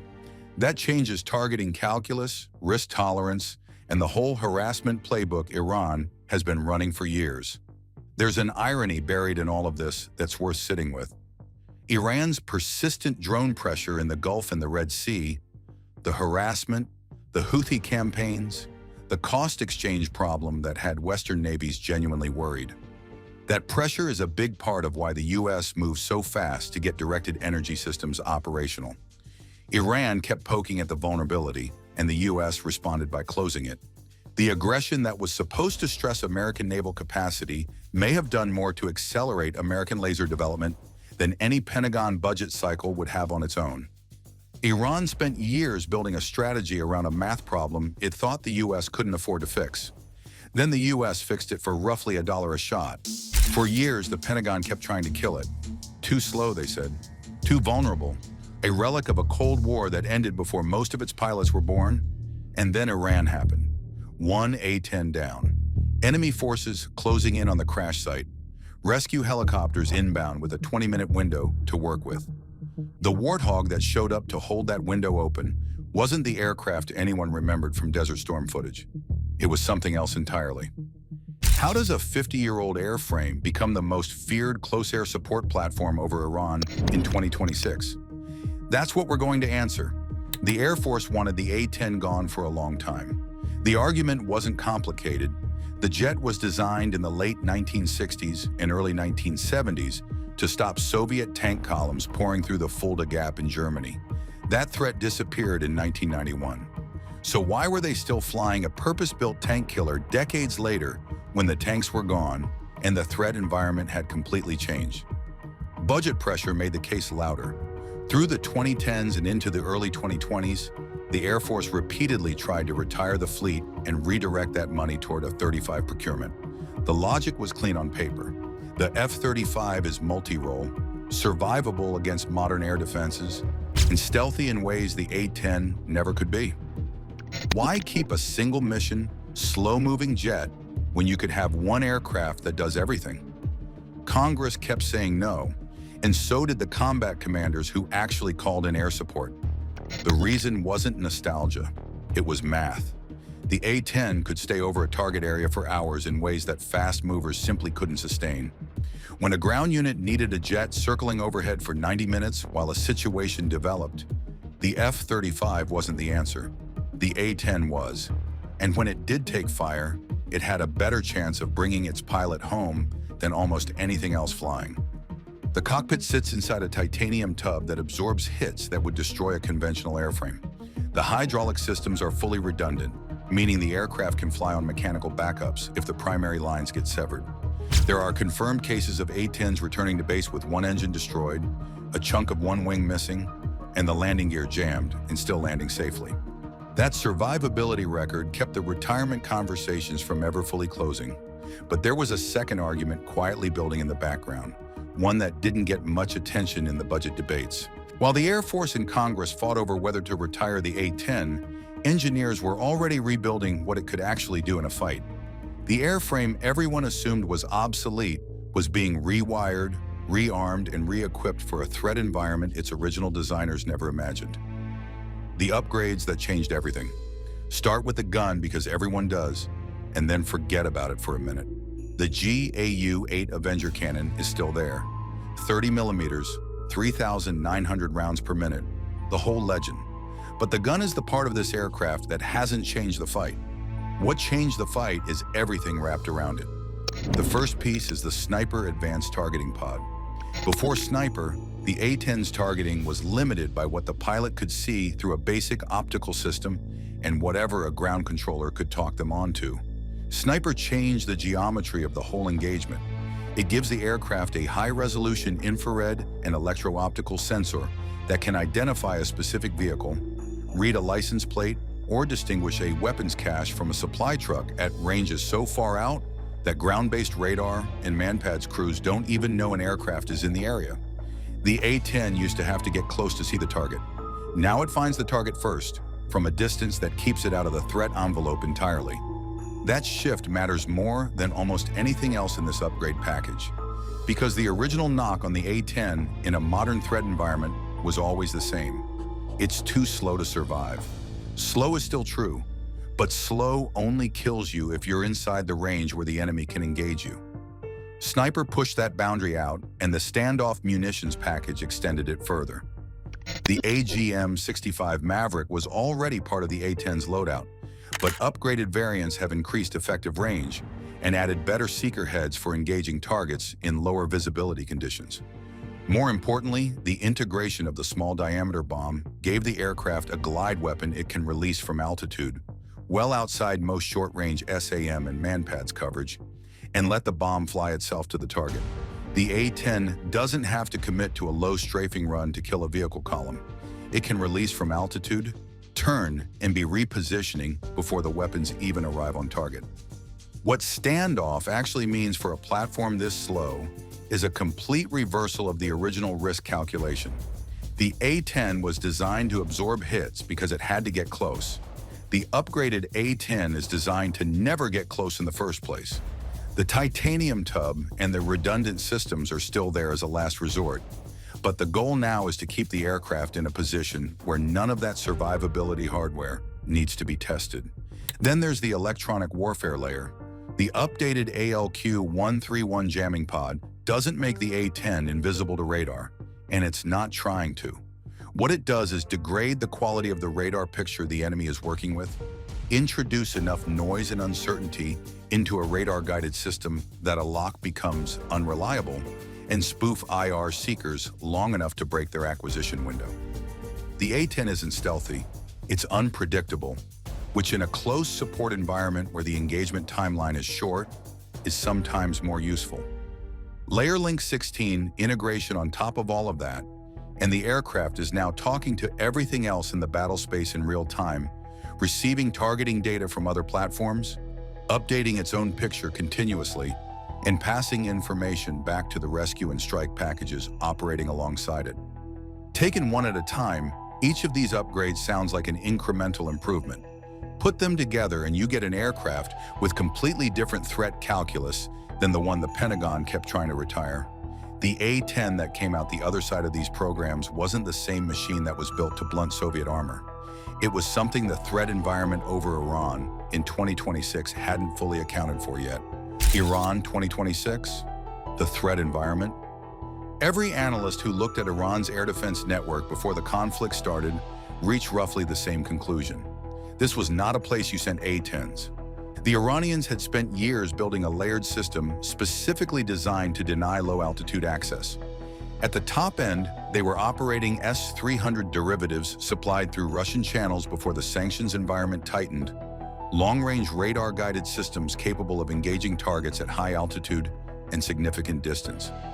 Below that sat the domestically produced Bavar 373, Iran's answer to the Patriot system, which had been quietly upgraded through several iterations and covered the mid-altitude band that aircraft would try to use to avoid the lower-tier threats. And at the bottom of the stack, at the altitudes where a slow aircraft conducting close support actually operates, there was dense manpads coverage, shoulder-fired infrared seekers carried by infantry units, vehicle-mounted short-range systems, overlapping fields of fire across the forward areas. The kind of environment where a slow-moving jet at low altitude doesn't get a second chance. The air campaign opened the way these campaigns usually do. F-35s went into the high-threat corridors first, using their low observability and sensor integration to map the network and take down the nodes that made the layered system function. F-15EXS handled the strike packages against hardened targets that required heavier payloads. The A-10s operated in a different lane entirely, assigned to close support in areas where the air defense picture had already been degraded, working with ground forces in zones that were semi-permissive rather than fully contested. That division held through the early weeks. Then the front lines shifted. A pair of A-10s got tasked with a strike near a contested forward position, where the situation on the ground had moved faster than the air defense suppression work had. The area wasn't clean. It was semi-permissive at best, meaning some of the threats were degraded, some weren't, and the manpads coverage was still intact in pockets. The mission called for close support that faster aircraft couldn't provide with the loiter time the ground commander needed. And the upgraded A-10s were the answer the planners reached for. One of them took a hit on the ingress. A shoulder-fired missile, close range, caught the aircraft before the EW suite could fully break the seeker's acquisition. The pilot got out. The aircraft came down in a zone where enemy ground forces were near enough to reach the crash site before any rescue package could arrive. And with the threat environment still active, the helicopters couldn't go in without suppression. The second A-10 was still airborne, still armed, and now operating alone in an environment that had just proven it could kill aircraft like this one. 20 minutes. That's what the rescue package needed to assemble and get in. What happened in those 20 minutes is the reason the retirement debate looks different now than it did before the conflict started. The recovery mission, the second a 10 pilot didn't climb out of the threat zone. He turned back into it. The sniper pod went to work first. From a distance far enough out to stay below the man-pad's engagement envelope, the pilot started building a picture of what was happening on the ground. The downed pilot had survived the ejection and was moving, trying to put distance between himself and the wreckage. Enemy forces were on foot and in vehicles, converging from two directions, and they were moving faster than the rescue helicopters could. The A-10 pilot could see all of this. The ground forces closing in couldn't see him at all. That asymmetry is the whole point of the sensor upgrade. In the original threat calculus, the A-10 announces itself the moment it enters the engagement area, and the enemy has time to react. With Sniper running from standoff range, the pilot spent several minutes mapping exactly where every threat element was, what they were driving, which direction they were moving, and where the downed pilot sat relative to all of it before he ever committed to a weapons run.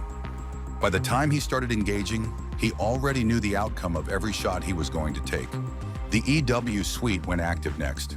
The ALQ-131 started working against the radar-guided systems in the immediate area, degrading the picture for any crew trying to track and engage the inbound aircraft.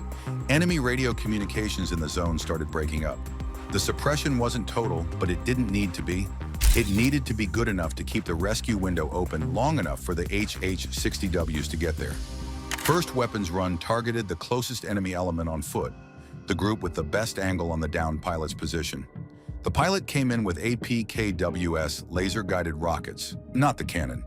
The APKWS rounds let him put precision fire on a tight target without the blast radius that would have threatened the pilot on the ground a few hundred meters away.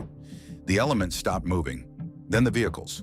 A column of trucks was pushing up a road toward the crash site from the north, moving fast enough that they'd reach the area before the Jolly Greens arrived. The A-10 pilot pulled back to distance, stepped outside visual range of that column, and fired two AGM-65 Mavericks in sequence. The lead vehicles stopped. The column stopped with them. Nothing behind the first two trucks had anywhere to go, and nothing behind them tried. The HH-60W Jolly Green 2s came in under the suppression umbrella the A-10 had spent those 20 minutes building. The radar environment was degraded. The two ground threats that had the best shot at the crash site were neutralized. The downed pilot was recovered and on the helicopter before the enemy managed to reorganize a response. When the A-10 landed, the pilot had expended gun rounds, fired two Mavericks, and run the EW suite hard enough that it needed a maintenance check before the next mission. Every single thing that kept that rescue window open traced directly back to the upgrade package. The titanium tub and the redundant hydraulics didn't save anyone that day. The sniper pod, the Mavericks, and the jammer did. The airframe was just the platform carrying the tools that actually mattered. What this means for the A-10's future. The retirement debate didn't end after Iran, but the terms of it shifted in a way that's hard to walk back. What the conflict proved is that there's a specific operational gap the upgraded A-10 fills that nothing else in the inventory covers the same way. The F-35 can't hold a loiter pattern over a dynamic ground situation for the time the A-10 can. Attack helicopters have the loiter capability, but can't absorb the threat levels the upgraded A-10 now operates through. The combination of persistence, standoff precision, and survivability in semi-permissive environments is something the Air Force doesn't have a direct replacement for. The Air Force is now evaluating a further integration package, more sensor capability, expanded munitions compatibility, pulling more data from the Link 16 network. The Warthog isn't being positioned as a replacement for anything newer.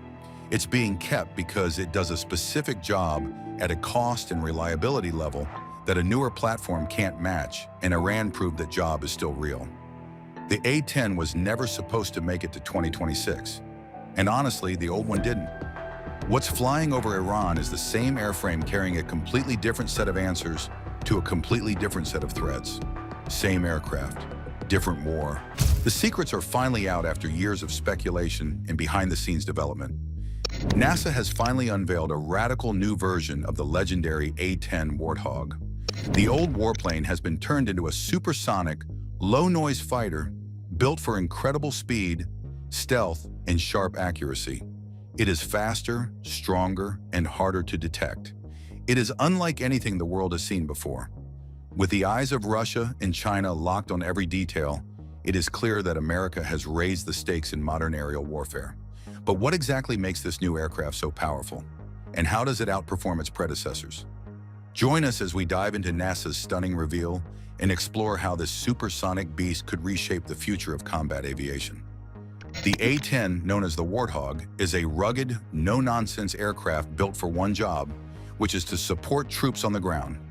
It was developed in the mid-1970s by Fairchild Republic for the United States Air Force, and what truly makes the A-10 special is its giant gun, a powerful 30mm cannon called the GAU-8 Avenger. This gun is so big that the plane was pretty much designed right around it. To keep the pilot safe during heavy fighting, their cockpit is covered by over 1,000 pounds of tough titanium armor. It's often described as being like a heavy, armored bathtub, built to protect the pilot even if the plane takes hits. The Warthog can also land and take off on short, bumpy dirt strips, which is really useful for missions close to where the soldiers are fighting. And because the plane is built in a fairly simple way, the mechanics can fix it quickly with basic tools. The A-10's main job is to help soldiers who are fighting on the ground. It is not built to chase or battle other jets high up in the sky like a traditional fighter plane. Instead, it flies lower and slower over the battlefield so the pilot can see what is happening on the ground and give direct support. For example, if enemy tanks are moving toward a group of soldiers, the A-10 can fly in low, carefully aim at the tanks, and destroy them before they reach the soldiers. Because it can stay in the air for a long time and move slowly, the pilot has enough time to spot enemy vehicles, groups of enemy soldiers, or hidden threats, and strike them accurately without accidentally harming friendly troops nearby. Just like a skilled firefighter carefully putting out flames close to a crowd without spraying the people he's trying to protect. Although only the single-seat version, the A-10A, was mass-produced, there was an experimental two-seat model called the YA-10B. In 2005, the Air Force began upgrading the A-10s with new digital systems under the A-10C program, allowing it to carry modern smart bombs and precision-guided weapons. The plan was to eventually replace the A-10 with the more advanced Lockheed Martin F-35 Lightning II. However, many pilots and military experts argue that the A-10's unique role can't be easily replaced. While Congress allowed the Air Force to start retiring some Warthogs in 2023, they later hit pause on that plan, allowing the jet to continue in service. By the late 1980s, it was clear that the A-10 Thunderbolt II would remain an important part of the United States Air Force. In 1987, a company called Grumman Aerospace took over responsibility for maintaining the aircraft, and they quickly began working on plans to keep it strong and flying for many more years. However, things didn't go as planned because serious problems soon started to appear.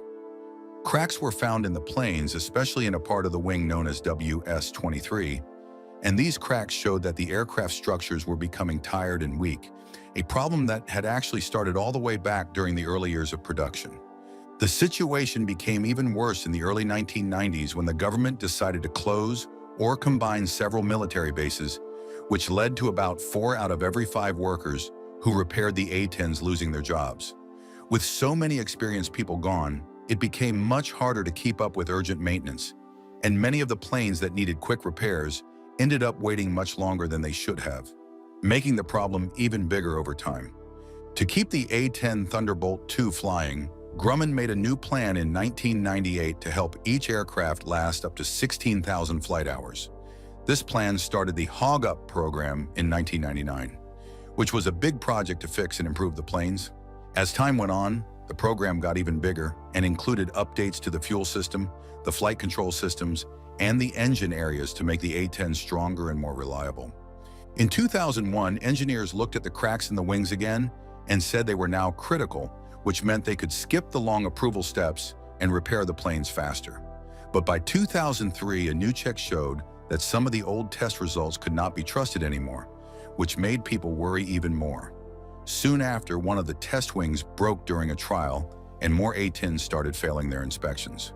The United States Air Force then realized that if they did not act quickly, they could run out of safe wings for the planes by 2011. To fix the problem, the Air Force considered three options in 2005. Two of the choices were very expensive plans to extend the life of the old wings, which would have cost over $4 billion and $3 billion. The other option was to build brand new wings, which was much cheaper at about $1.72 billion, so they decided to choose that instead. In 2006, Boeing got the contract to build the new wings, starting with 117 units and the option to make 125 more. By 2013, Boeing had orders for 173 wings, with options for 69 still available. In November 2011, two A-10s flew successfully with the new wings, marking a major milestone for the aircraft's future. The new wings did more than just fix the cracking problem. They made the A-10 more ready for missions, cheaper to maintain, and extended its possible service life all the way to 2035. This wing replacement project was called the Thick Skin Urgent Spares Kitting Program, or TUSK for short. Thanks to programs like Hog Up and Tusk, the Warthog got a second life. In 2014, the United States Air Force wanted to stop using the A-10 Thunderbolt II to save money, and one idea they had was to cancel the project that was putting new wings on the planes, which they believed would save about $500 million. However, by the middle of 2015, the project had already gone too far, and they had spent too much money, so it was no longer a good idea to cancel it. Between 2005 and 2011, the military upgraded every single A-10 and OA-10 in the fleet, which was more than 350 planes, through a project called the Precision Engagement Program, and the changes were so big that they gave the aircraft a new name, the A-10C. These upgrades allowed the jet to fight in any kind of weather, use smart bombs more accurately, and protect itself better with new electronic defenses. Pilots also got two digital screens and a modern cockpit that combined the best controls from famous fighter jets like the F-15 and F-16, making it feel similar to upgrading from an old mobile phone to a brand new smartphone. To give the A-10 even more time over the battlefield, the Air Force tested a large 600-gallon external fuel tank that could extend flight time by nearly an hour. Although tests back in 1997 had tried this, it wasn't until 2012 that proper evaluation began. More than 30 flights were run to see how the fuel tank would affect flight control. The result? It made the aircraft slightly less stable when turning left or right, but it didn't hurt accuracy or handling. One of the big reasons the Warthog is so special is because of its unique wing design, which uses a cantilever low-wing monoplane structure with wide, straight wings that help it stay stable and easy to control, even at low speeds and low heights. Thanks to its large wings, tall shape, and big control flaps called ailerons, the A-10 can take off and land on very short runways, making it perfect for flying from rough, simple airfields close to the fighting, like landing a strong off-road truck in a muddy field instead of needing a smooth road. While most fighter jets fly too fast to easily hit small moving targets on the ground, the A-10 flies at about 300 knots, which is roughly 350 miles per hour, making it slow enough to spot and attack enemy vehicles or soldiers carefully. It can also fly under 1,000 feet in bad weather or low visibility and stay over a battlefield for a long time to give ground troops steady support. The A-10's wing construction is also very special because the front part of the wings is built with a honeycomb structure, which makes them strong without making them too heavy, similar to how a honeycomb in a beehive is strong but still very light. This smart building technique is also used in other parts of the aircraft, like the elevators, rudders, and parts of the tail. The outside skin of the wing is made by computer-guided machines and is joined directly with the support beams underneath, which helps to save both time and money during production. One big advantage of this design is that if the outside layer gets damaged during a mission, it can be patched up quickly and easily, even out in the field using simple tools and materials. The A-10 also has very large ailerons, which are the parts on the wings that help the plane turn or roll from side to side, and these ailerons stretch across almost half the length of the wings. They are also split into two sections, creating something called deceleronds, which can open up in the air to slow the aircraft down during flight, giving pilots even more control when they need to adjust speed or prepare for landing. The A-10's famous gun placement is quite unique. The massive 30mm cannon sits right down the center line of the aircraft. To make this work, engineers had to move the front wheel slightly to the right side. This offset design has a practical effect when the pilot is driving the plane on the ground. It turns more sharply to the right than to the left. It's similar to a shopping cart with a wobbly wheel that pulls to one side. The landing gear design is also equally clever. When the wheels fold up during flight, they don't completely hide inside the plane. Parts of the tires still stick out. This is not a mistake or a design flaw. Think of it like wearing elbow pads. If the plane has to make an emergency belly landing, these partially exposed tires act as skids that help the aircraft slide more smoothly. Another priority for the design is safety. If the hydraulic systems fail, the systems that normally control the wheels, gravity, and air pressure can still push the landing gear down. This is similar to emergency systems in buildings where doors are designed to unlock automatically during power failures. When it comes to taking damage, the Warthog is in a class of its own. It can take direct hits from armor-piercing and explosive shells up to 23mm in size. If its hydraulic systems go down, it doesn't crash. It switches to a backup system called manual reversion. This lets the pilot steer using mechanical controls. Though harder to handle, it still works well enough to get the aircraft back home. The pilot is protected by titanium, a heavy shell weighing around 1,200 pounds or about 540 kilograms. This armor wraps around the cockpit and vital flight systems, shielding them from direct cannon fire and shrapnel from larger blasts. It's made from titanium plates between 1/2 inch and 1.5 inches thick, carefully shaped to reflect enemy fire. Inside the tub, the walls facing the pilot are covered with layers of nylon to stop sharp fragments from getting through. Even the windscreen and canopy are bullet-resistant, giving the pilot the best chance of surviving intense ground fire. One of the most powerful examples of the Warthog's toughness happened during the Iraq War in 2003. Captain Kim Campbell was flying over Baghdad when her aircraft was badly hit by enemy fire. One engine went out and the hydraulic system failed, forcing her to rely entirely on the manual controls. Despite the damage, she kept the jet stable and flew it for nearly an hour before landing safely back at base. The A-10 Thunderbolt II was built to handle rough and difficult conditions because unlike many other jets that need smooth, paved runways, the A-10 can take off from simple forward air bases or makeshift landing strips where rocks, dirt, and debris can be a big danger to engines. To solve this problem, engineers mounted the General Electric TF-34 turbofan engines high up on the back part of the aircraft, far from the ground, which helps protect them from sucking in dangerous debris. This smart placement also lets the engines keep running while the aircraft is being rearmed or repaired, which means the A-10 can get back in the air much faster without wasting time. Its low-mounted wings make it easier for ground crews to quickly load weapons, refuel, and check the plane, even when working with basic equipment in tough environments. Similar to how a delivery truck with a low cargo bed can be loaded faster and easier compared to a truck that sits too high off the ground. Each engine is bolted to the airframe with 4 strong connectors, showing how much weight and stress the aircraft structure can handle.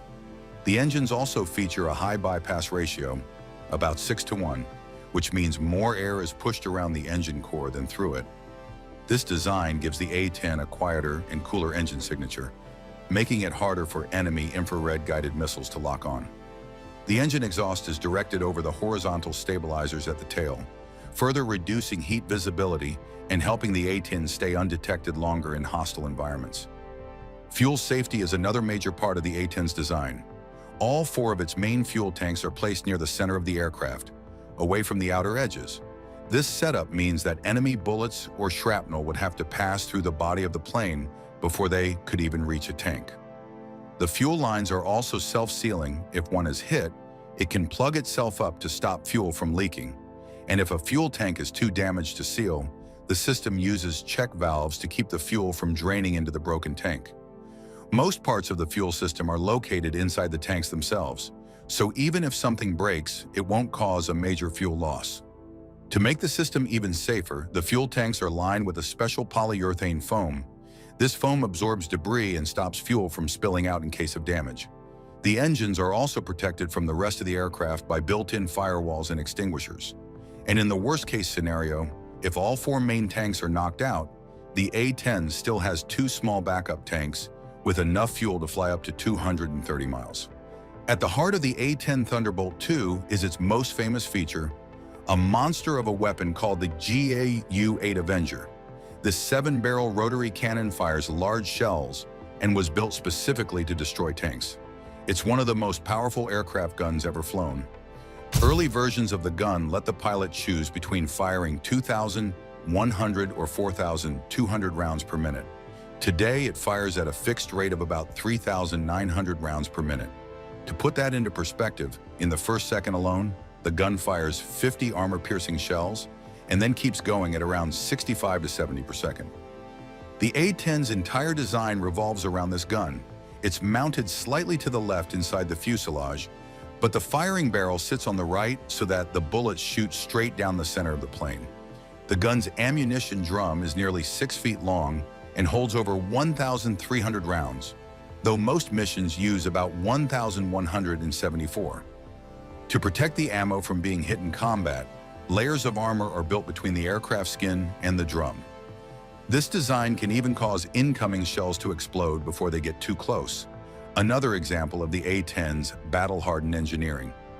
The aircraft doesn't just attack, it protects itself too. Most A-10s carry an ALQ-131 device under one wing that blocks enemy radar and confuses missiles. For defense against enemy planes, they have 2 AIM-9 Sidewinder missiles under the other wing. The A-10 brings many weapons to battle, made not just to destroy but to last. With strong firepower and a design for real combat, the A-10 remains the best choice for supporting ground troops, even many years after it was first built. Germany is no stranger to producing top-of-the-line weapons and ammunition. Their commitment to innovation and engineering excellence has earned them a formidable reputation in the world of military technology. German tanks, in particular, are renowned for their balance of firepower, protection, and mobility.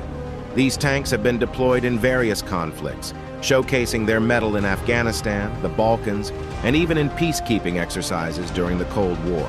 They have proven their worth in real combat situations. Now that some of these German tanks have been sent to Ukraine, how does Russia react? Join us as we explore this deadly German supertank that shocked Russian invaders in Ukraine. Germany's decision to equip Ukraine with deadly supertanks represents a significant boost to Kyiv's defense capabilities in the ongoing conflict against Russian forces. The massive tank, the Leopard 2, is often considered one of the world's best main battle tanks. It hails from Germany, manufactured by the renowned company Krauss-Maffei-Wegmann GmbH. This tank, belonging to the third post-war generation, is operated by a crew of 4. What makes the Leopard 2 stand out are its remarkable features. These include a flawless fire control system, a formidable gun, and robust armor. Astonishingly, despite its considerable weight of around 70 tons, it can reach speeds of up to 72 kilometers per hour and come to a halt within seconds. Originally adopted by West Germany in 1979, the tank proved its worth and was subsequently exported to other nations. In fact, the Leopard 2 dominated the tank market in Europe, with only a few countries like England, Italy, and France opting for the development of their own main battle tanks. Its production began in 1979, and its initial buyer was Denmark, choosing the Leopard 2 over the American M1 Abrams due to cost considerations. Subsequently, Switzerland in 1983 followed suit, leading to other countries adopting this powerful machine. While the production of the Leopard 2 ended in 1990, this tank continues to receive various upgrades. The latest and most advanced version is the Leopard 2A7+, which many experts hail as the best main battle tank currently available. One of the most striking features of the Leopard 2A7+ is its firepower. This tank is armed with a 120mm smoothbore gun, which is a testament to its ability to engage and destroy a variety of targets, including heavily armored vehicles. The Leopard 2A7 Plus also boasts a fully automatic ammunition handling system, ensuring a rapid and continuous rate of fire. But that's not all. The tank is also designed for versatility. It can fire kinetic energy rounds, which are highly effective against heavily armored targets, as well as programmable airburst ammunition. This versatility means the Leopard 2A7 Plus can adapt to different combat scenarios, making it a formidable force on the battlefield. The protection offered by the Leopard 2A7 Plus is equally impressive. It features Chobham composite armor, known for its excellent protective properties. This tank also has additional armor modules to enhance its front protection, ensuring that it can withstand various threats. Its turret is protected by thick composite armor, providing a high level of crew safety. Mobility is another key aspect of this super tank. It's powered by a V12-cylinder 4-stroke liquid-cooled MTU 873K 501 diesel engine with a power output of 1,500 horsepower. This powerful engine allows the tank to accelerate to speeds of up to 70 kilometers per hour, despite its weight of around 70 tons. It's a blend of power and agility that's essential for maneuvering on the battlefield. Additionally, the Leopard 2A7 Plus is equipped with advanced fire control systems. These systems provide the tank with excellent accuracy and targeting capabilities, allowing it to engage and eliminate threats effectively. Its laser rangefinder and thermal imager, integrated into the gunner's main sight, ensure precise target acquisition.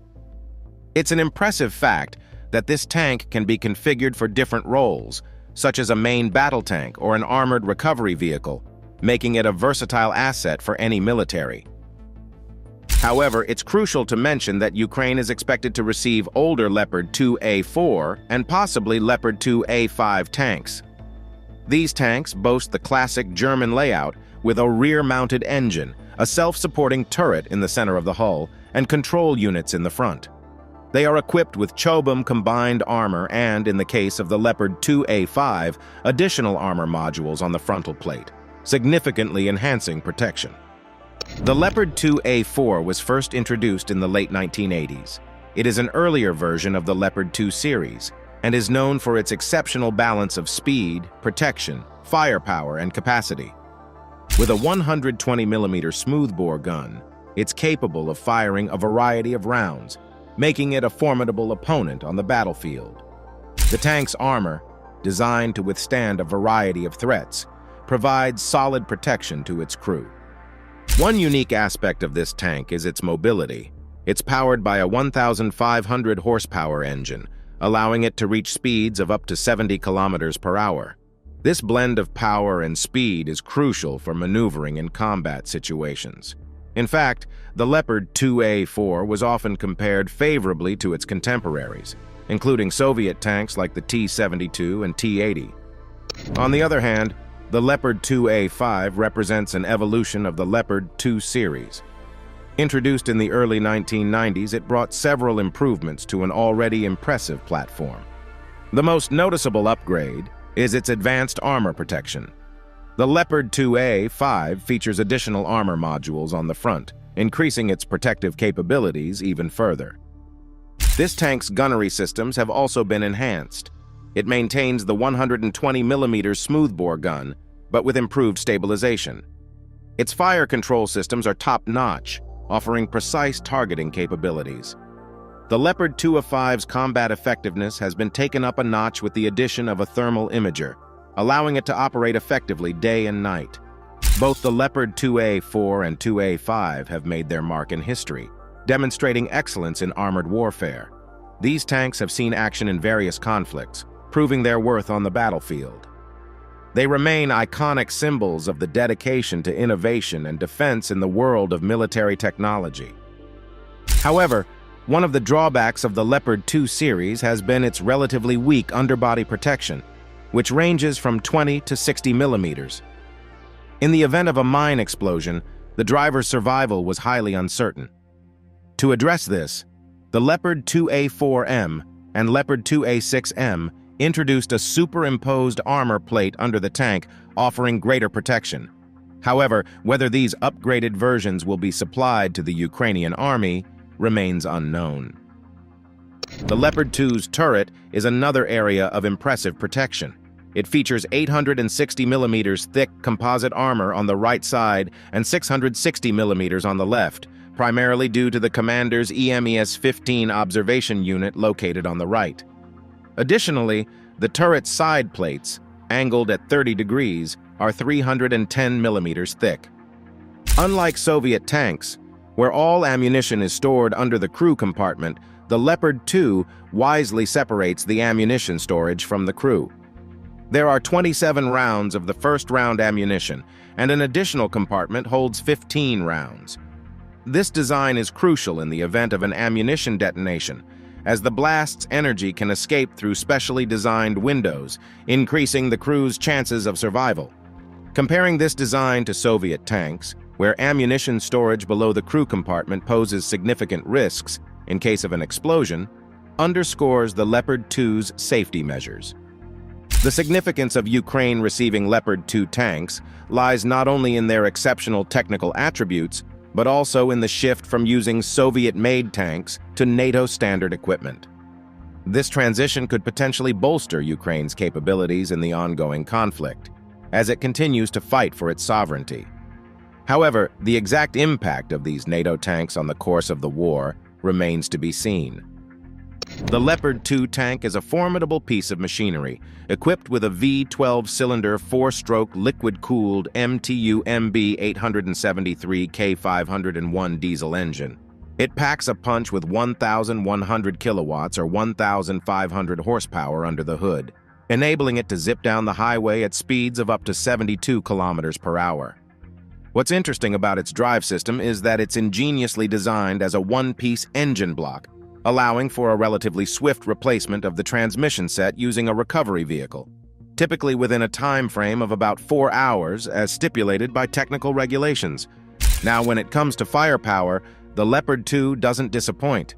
Its primary armament is the fearsome 120mm smoothbore gun, the Rheinmetall version L44. This potent gun, which remained standard up to the A5 version, boasts two-plane stabilization, enabling precise targeting and the ability to fire various types of shells, including the German DM-33 Bops with tracer. This formidable shell can pierce a substantial 560 millimeters of steel armor from a distance of 2,000 meters. It's a testament to the Leopard 2's firepower. The Leopard 2 is not all about its main gun, though. It comes with secondary armaments, including 2 machine guns, one of which is coaxially mounted with the main gun, and the other serves as an anti-aircraft gun. Different variants of the Leopard 2, be it German, Danish, or Swiss models, come equipped with various machine guns like the 7.62mm MG3, the 7.62 FN Mag, or the 7.5mm MG87, depending on the nation of origin. Remarkably, the Leopard 2 stores a substantial 4,750 rounds of machine gun ammunition. In terms of targeting and precision, the Leopard 2 is equipped with a top-notch fire control system known as the MS-15, featuring independent stabilization in 2 planes. The gunner's main sight is integrated with a Zeiss laser rangefinder and thermal imager. Furthermore, the gunner enjoys an 8-fold auxiliary periscope, the Faro Z18, enhancing target visibility. Meanwhile, the commander has an independent Rheinmetall Zeiss Peri R 17A2 periscope, which provides exceptional day and night visibility of targets up to a range of 3,600 meters. The fire control system is a crucial element, providing 3 range readings to the target within 4 seconds. This data is transmitted to the fire control computer, aiding decision-making. A notable feature is that the gunner can directly see the results of these calculations in digital form. The rangefinder boasts a remarkable maximum range of 10,000 meters with an accuracy of 20 meters per 10 kilometers, which allows the Leopard 2 to effectively target and eliminate moving threats, even while traversing rough terrain. In a nutshell, the Leopard 2's technical specifications, particularly the A4 and A5 versions, are certainly on par with the most advanced Soviet T-72 and T-80 tanks. However, it's essential to mention that these NATO tanks might face stiff competition from the Russian T-90 tank, which Russia has been supplying in large numbers to conflict zones. Now, let's pivot to the heart of the matter. How could these German Leopard 2 tanks potentially influence the Ukrainian-Russian conflict? The supply of 14 tanks from Poland, though significant, might not tip the scales dramatically in a war of this magnitude. However, the implications go beyond mere numbers. For a considerable time, NATO countries were hesitant to provide tanks to Ukraine. Concerns about maintenance and repair, given that all Western equipment supplied to Ukraine is repaired in the West, have been a roadblock. Moreover, there were concerns that inexperienced Ukrainian tank crews might not fully exploit the capabilities of NATO tanks, which could potentially harm the reputation of these formidable machines. Yet, the decision to supply tanks signifies NATO's confidence in resolving these challenges and its willingness to accept potential image losses. This initial delivery of 14 tanks could potentially set a precedent for more significant support in the future. Ukraine's Minister of Foreign Affairs, Dmytro Kuleba, has stated that 5 countries are ready to transfer their Leopard 2 tanks to Ukraine. These nations include Poland, Finland, Germany, Sweden, and Spain, boasting a collective arsenal of 1,233 Leopard 2 tanks across various modifications and technical conditions.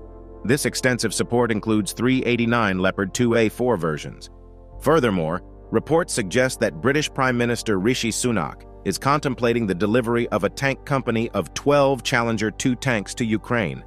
The cumulative force of these armored units represents a substantial combat capability. With such a formidable armored force at their disposal, Ukrainian troops could potentially mount a significant offensive. For instance, they might consider launching an attack on Melitopol and Berdyansk, effectively severing the Russian land corridor to Crimea. Such an offensive could be a game-changer in this ongoing conflict, inspiring Ukrainians and their Western allies and potentially leading to even more substantial arms shipments.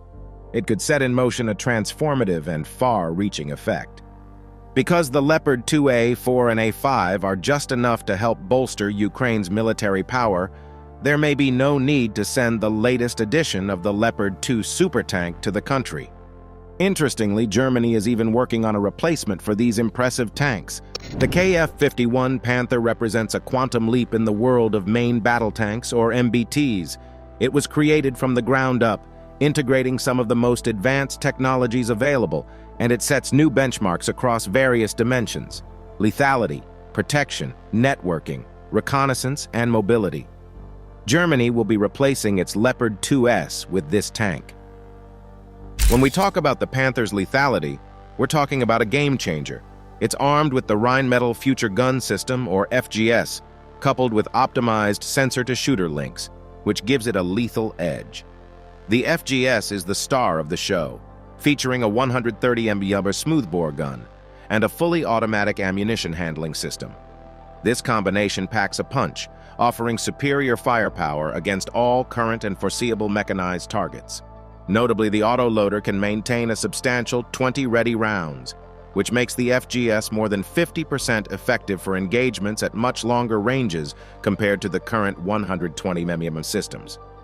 To add to the Panther's versatility, the FGS can fire kinetic energy rounds, programmable airburst ammunition, and the necessary practice rounds. But that's not all. The Panther also comes equipped with various armament options, ensuring it can deliver concentrated firepower for long-range strikes and against multiple targets. This arsenal includes a 12.7 mm coaxial machine gun and the Hero 120 loitering munition. The coaxial machine gun is designed to supplement the main weapon and offers a range of integration options for remotely controlled weapon stations, or RCWS. These systems enhance proximity and drone defense flexibility. Additionally, the Panther on display at Eurosatory 2022 boasts Rheinmetall's new Natter, or Adder RCWS, in a 7.62 variant. Moreover, Rheinmetall's partner, U-Vision, contributes the Hero 120 loitering munition, which can be integrated with the launcher, boosting the Panther's ability to strike targets beyond its direct line of sight. Interestingly, the Kf-51 Panther is the first MBT to introduce an integrated survivability concept that's truly outstanding. This concept blends on and off-platform sensors with active, reactive, and passive protection. not to mention a dedicated top attack protection system or TAPS. What does this mean? It means the Panther is actively shielded against a wide array of threats, particularly kinetic energy threats, all without increasing the tank's weight. TAPS works to deflect threats from above, while the rosy smoke obscurant system served to cloak the Panther from prying enemy eyes. To further enhance its survivability, the tank is equipped with a digital NATO Generic Vehicle Architecture, or NGVA, enabling it to deploy additional sensors for detecting launch signatures. This capability is complemented by the tank's ability to recognize and neutralize threats at an early stage, thanks to its pre-shot detection capability. What's more, the Panther is also cyber-hardened and designed to operate effectively in contested electromagnetic environments. When it comes to controllability and networking, the Panther offers a fresh operating concept. It's primarily designed for a three-person crew, consisting of the commander, gunner, and driver in the turret. But there's an additional operator station, which can accommodate a weapons and subsystems specialist or command personnel, such as the company commander or battalion commander. This versatility allows the Panther to adapt to a variety of operational scenarios. So, while Leopard 2 is very good and will be serving Ukraine in the war, Germany is moving on to another formidable MBT. However, in addition to the tanks to be delivered to Ukraine, Germany will also be sending the country some Marder infantry vehicles. The specific number of Marder vehicles that Germany will provide has not been officially disclosed, but German government spokesperson Steven Hebestreit indicated that approximately 40 Marders would be supplied, enough to complete a battalion. The Marder infantry fighting vehicle, a 30-ton tracked vehicle equipped with steel armor, will be another significant upgrade for the Ukrainian Army's mechanized infantry. Paired with the M2 Bradley IFVs from the United States, these vehicles offer Ukraine the mobility, protection, and firepower necessary to launch a major offensive. The origins of the Marder can be traced back to World War II, when the German army realized the importance of having infantry support to secure conquered territory. The Marder infantry fighting vehicle entered service in 1971 and has undergone continuous upgrades since. Despite its age, the Marder remains a top choice for its balance of speed, protection, firepower, and capacity. It has proved its effectiveness in various battles, including deployments in Afghanistan and the Balkans. The Marder is powered by a 600-horsepower, 6-cylinder liquid-cooled diesel engine, providing excellent mobility. Its suspension system, hydraulic shock absorbers, and advanced transmission make it a reliable and agile vehicle. It can reach a maximum road speed of 40 miles per hour, matching the speed of the German Army's Leopard tanks, and has a maximum cruising range of 310 miles. This vehicle can even navigate through deep water, fording to a depth of up to 8 feet with a kit. It can tackle steep gradients, side slopes, vertical obstacles, and trenches, making it a versatile and adaptable vehicle for various terrains. In terms of firepower, the Marder is armed with a primary 20mm Rheinmetall Mk 20H202 automatic cannon, capable of firing 1,000 rounds per minute, with a range of 2,734 yards for land targets and 1,600 yards for air targets. This cannon's accuracy and rapid fire rate make it a formidable weapon. Additionally, the Marder features a 7.62mm coaxial machine gun and 2 banks of 76mm smoke grenade dischargers. While the incoming U.S. Bradley vehicles are equipped with TOW missiles, the Marder's primary armament and secondary machine guns make it a versatile asset for both combat support and infantry transportation.